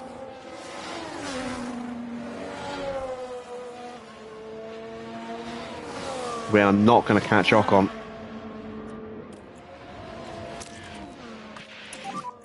Overtake will be available. Use overtake. Not unless we get an almighty slingshot out of this final turn. We didn't get the DRS, so...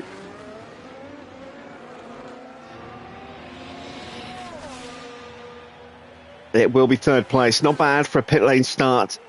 Lando Norris wins 22nd to third, 21st to fourth. That's P3. Something a little bit different, seeing as we ramped up the second of the titles today. Well, the third of the titles, if you count the pits as well. But excellent drive from Antonelli. Once again, outperforming his more experienced teammate. Rubber where you can. Like I said it many times already, especially tonight. Had he been in the team from the beginning of the season and not joining in Miami, he would have been the world champion this year. Yeah, not too bad a day. When you get to The way he's been driving. To turn the car fully on.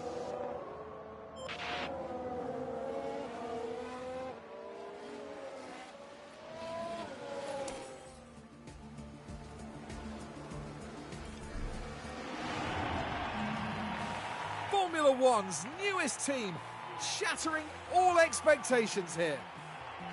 What a fantastic result for the team who got everything right for this podium. They deserve nothing less. That makes it all worth it, doesn't it? Seeing your team ready to share the celebrations. Well, Karun, how do you think they'll be feeling in the team garage at the end of that? They'll certainly be pleased to have made the podium. A job well done for sure. So then, our time in Lusail is now up. Formula One has almost reached its conclusion this year. Meet us next time in Abu Dhabi, between the desert and the sea, for an enthralling finale.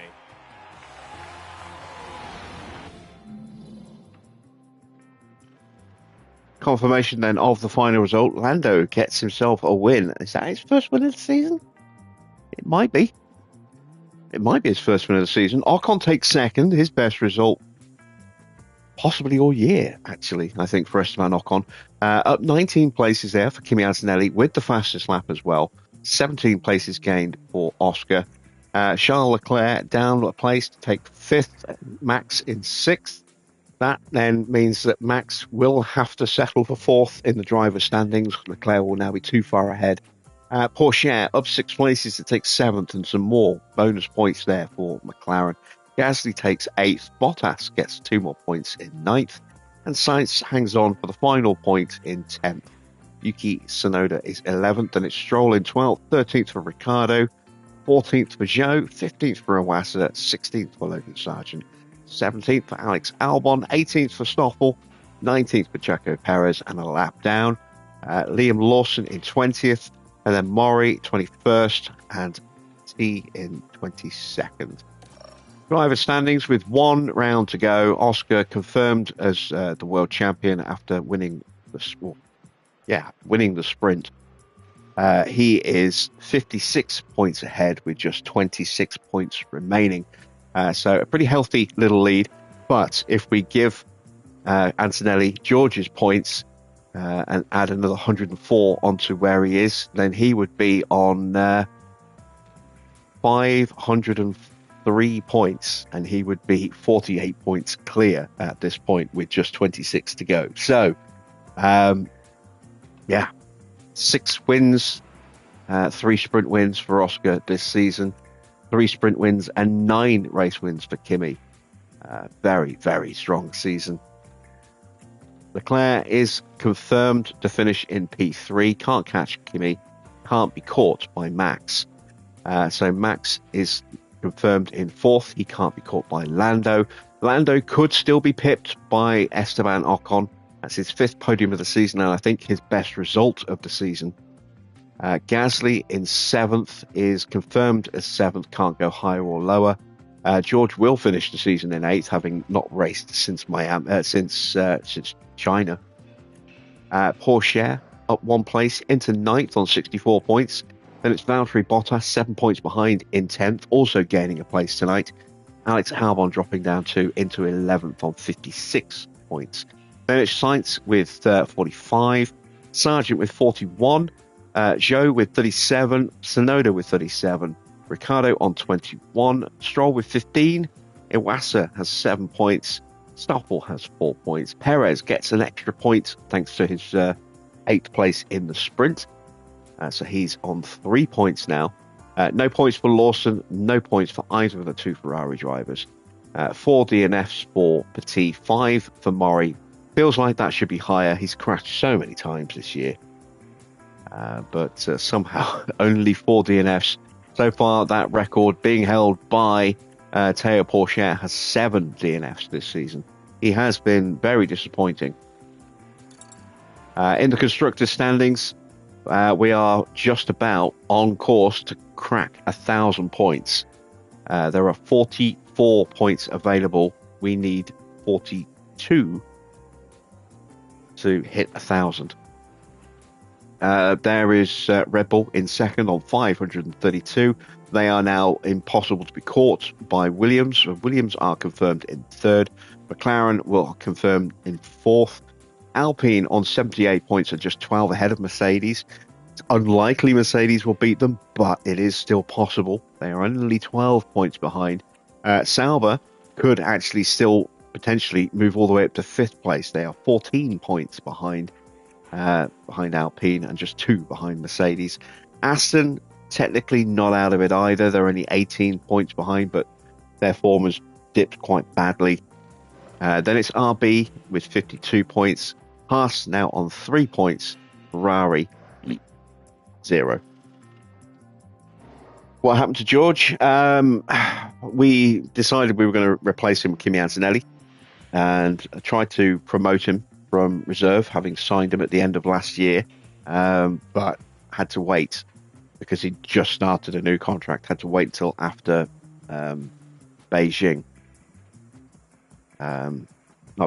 Shanghai. before I could actually promote him into the team. So George had the first 5 races of the season, and then Kimi took over. Which means that George is currently not on the grid, but I fully imagine he'll be back next season. Let's take a look at the pit stops. We had a very, very quick stop again, a 1.810, not our quickest stop. That's a 1.803, the fastest stop of the year so far. Another 2 quick stops for McLaren. Not quite their best stop, but not far off. Then it's Haas with 2 very quick stops. Look at that, just separated by 0.003 per second. What a time to set their personal bests. That is 22 huge points for Haas there. Sonoda picks up some points for RB. There's some more points for us with Brabham for Kimi's stop, a 1.9, just ahead of Stoffel Van Dorn. Mercedes get a point or 2 with Ricciardo, and Ferrari pick up a point for Petit. Thought they might get some more points than that today. No points again for Red Bull. So, having already clinched this title, we're on 582 points. We are almost 200 points now ahead of McLaren with 1 round to go. We are ahead by 196 with just 43 points available. So we are confirmed as champions. We're outscored by McLaren by 2 points today. Ferrari are confirmed that they can't finish in second, so best they can do is third, but they're only 13 points clear of Mercedes. Red Bull probably not going to be in the hunt for anything better than 5th now, and should be clear of Haas, although mathematically Haas is still in with a shout. They can get another performance a little bit better than that than today, tomorrow. They could possibly overhaul Red Bull, but I don't think they will. I think they'll fall short. Then it's Alpine on 161 points, Aston on 103, RB with 95, Williams with 83, Sauber with 12. And there are the stops: 2.1, 1.8, 1.9, and 2.0. Both drivers smashed through their targets for the sponsors, so we get another 1.95 mil added to the bank.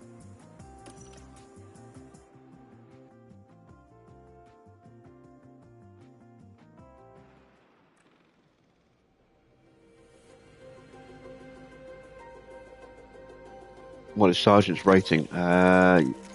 80? He had a couple of seasons off the grid as well. He's only been back for a season off the grid, I think. Yeah, he's 80 overall. He was obviously with Williams season 1. Season 2, he wasn't on the grid. Season 3 and 4, he's been back at Alpine, I believe. He's had 2 years there. Been much improved this season as well. Did the car come through unscathed? Yes, it did. So, no part issues going into the final Grand Prix. That's nice. Fudo Fujii wins the F2 race ahead of Victor Martin and Gabriele Mini. Mini, we are hoping to sign for Ferrari. The ideal lineup for Ferrari for us would be Mini and Antonelli, but we will do whatever we get next year. I mean, we know Martin won't be on the grid. He's announced his retirement. He's been so dominant in F2 this season. He's absolutely smashed the championship. We take a look at the F2 driver standings. There you see he is 131 points clear of Gabriele Mini with a round to go. He's been so dominant, and yet he is not going to be around at all next year. He is retiring. So, yeah, bit of a surprise, bit of a shame. I think he could easily have done well on the grid next year, given some of the other drivers that are around. I don't stream on weekends. Not at the moment. Going forward, I do plan to start doing weekend streaming again, but not for a little while, and specifically not this weekend, because I need to strip my room to bits to move everything around to put my brand new table in. Right, let's get prepped for the finale tomorrow. We need to go to team branding first of all. Let's switch over to the third of the liveries you can vote for, the FedEx livery.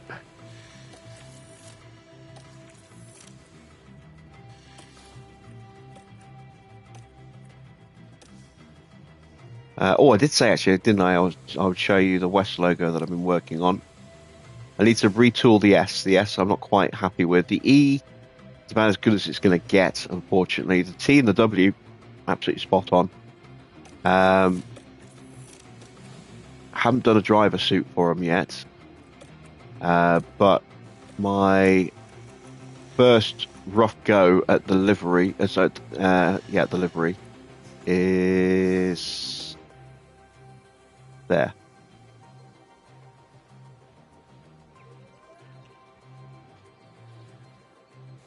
So yeah, I still need to play about with the livery. I need to finish working on the S because I'm not happy with the S on the logo.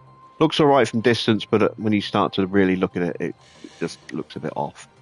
So that will get some tweaking. But once I've got that I'm happy with where that's at. I'll be posting a tutorial on that.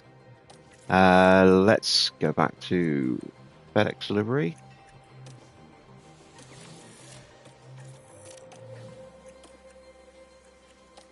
Oh, no.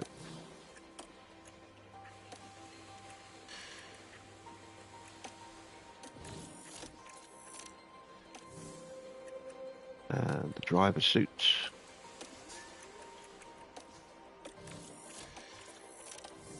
There we go. I'm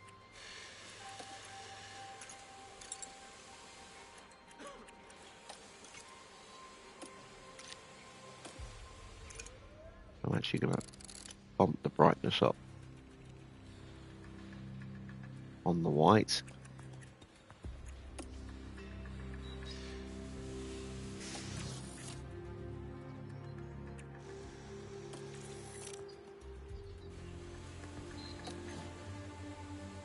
Team colours.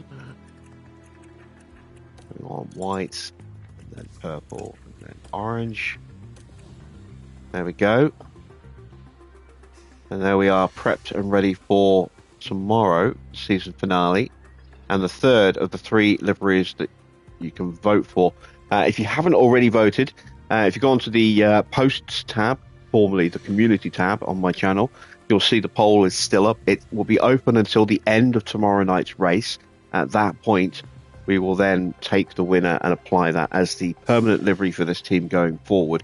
Obviously, we won't be here to change it after the end of the season because we'll have moved to Ferrari. So it'll then be locked in until we either knock this series on its head or end up coming back to the team, which I don't think we'll do. So it'll either be the Cadillac branded livery and logo, or the DHL that we ran tonight, or the FedEx that is on the car right now.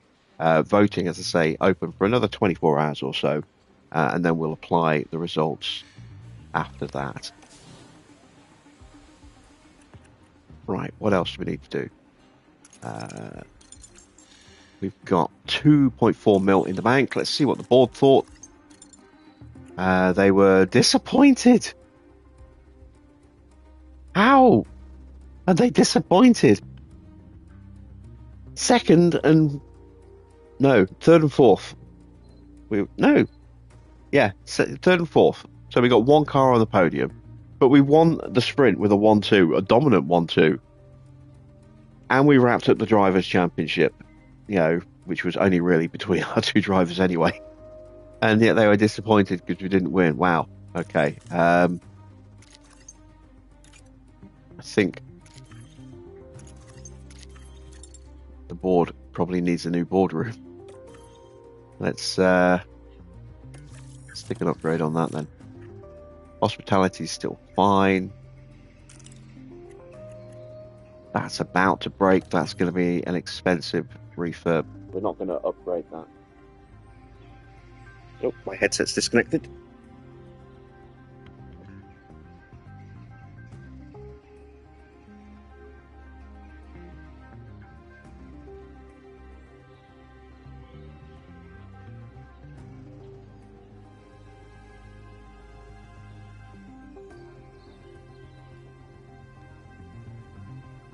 had a firmware update for this yesterday,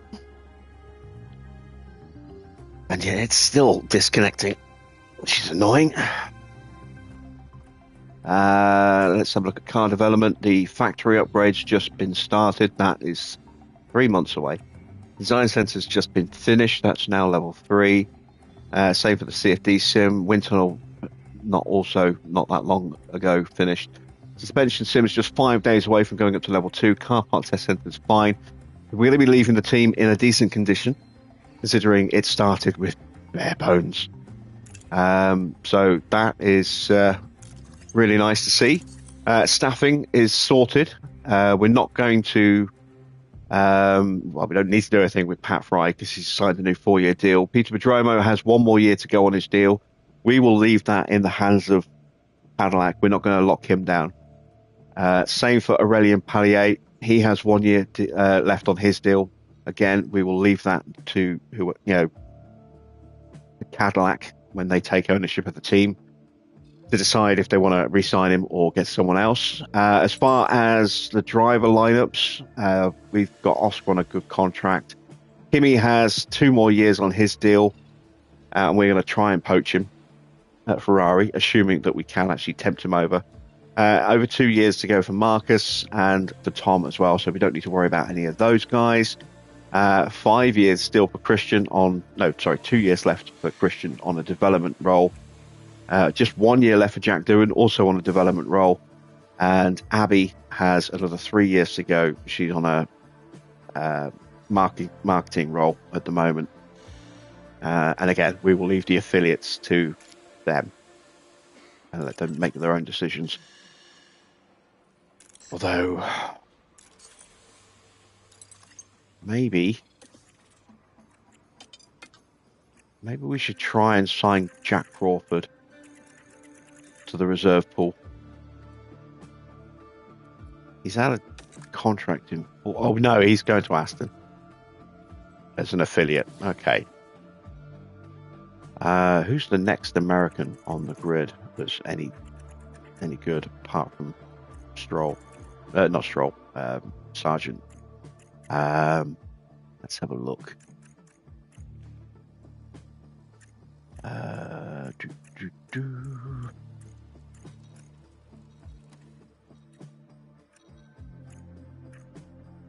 Mansell's Australian.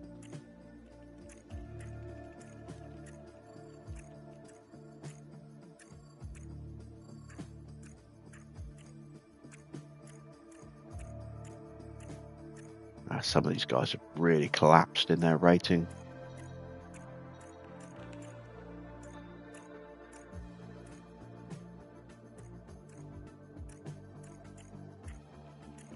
Yeah, this is how far down the order the Ferrari drivers are. Look, down there. Pietro Fittipaldi's Brazilian.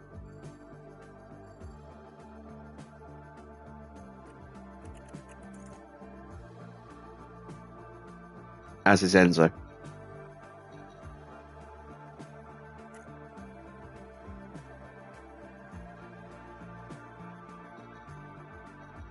It doesn't matter. It's the nationality he races under. It's like Alex Albon's British, but he races under a Thai nationality.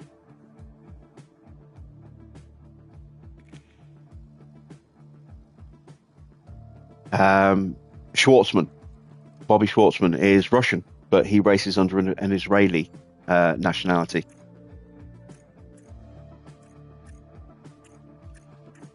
The other normal American drivers have all retired. There aren't any more baseline Americans left. For Schwartzman it is, yeah. But for Albon, now it's because his mother's Thai.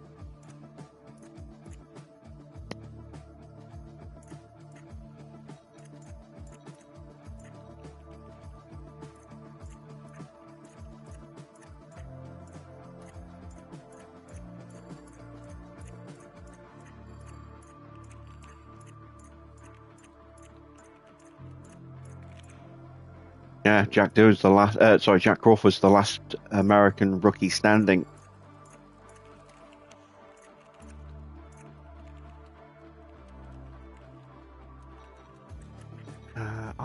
lad. He's out of contract in 4 weeks. I might try and sign him. Pato Award is Mexican, I think. Yeah, Mexican.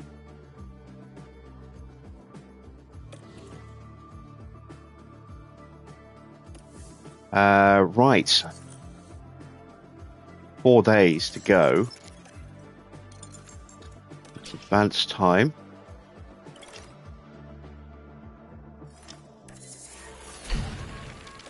Suspension project is done. Chassis project is done. I've got enough money to do one more project. And just enough engineers to do one more project as well. Stop, stop, stop. I pressed the wrong button. Bet that day might cost me dearly now. No,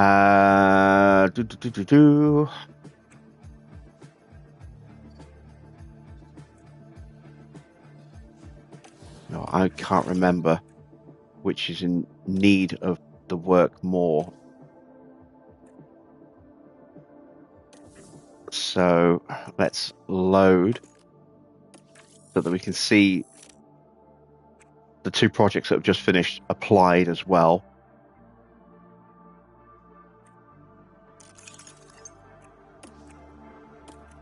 So the chassis isn't too far away.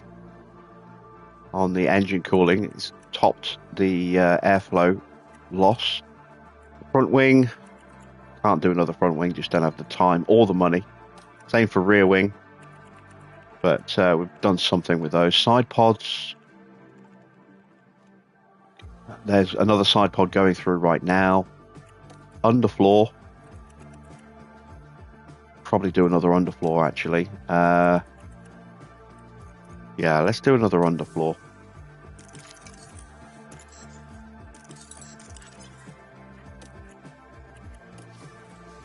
So, last part for the year. We've got no hours left.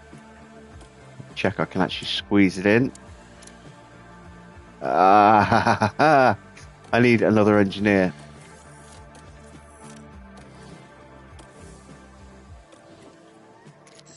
Alright, let's hire. Actually, let's put them at 10. So they've got the option for next season of a full engineering staff.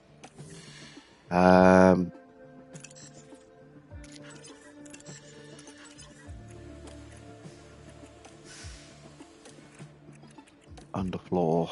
Boom, boom. There we go. 5 engineers gets it to the final day of the year. We've got the money for it.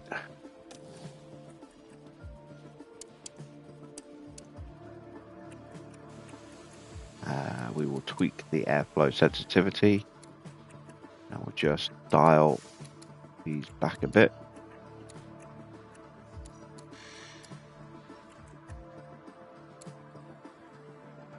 There we go.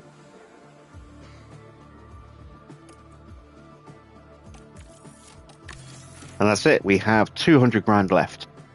Not enough time, money, or engineers for anything else, really. Or combination of. So, 1 day left. There we go. Weather for Abu Dhabi will be perfect, as always. No surprise there. That is it for tonight. Driver title has now been decided. We've already won the constructors. We've already won the pit stop challenge, and now we have won the driver's title, which we were going to do anyway, but it's been decided amongst our 2 drivers which was going to win it. So nothing left to play for us tomorrow, but still a potential for some movement up and down the grid in terms of constructors' positions, pit stop positions, and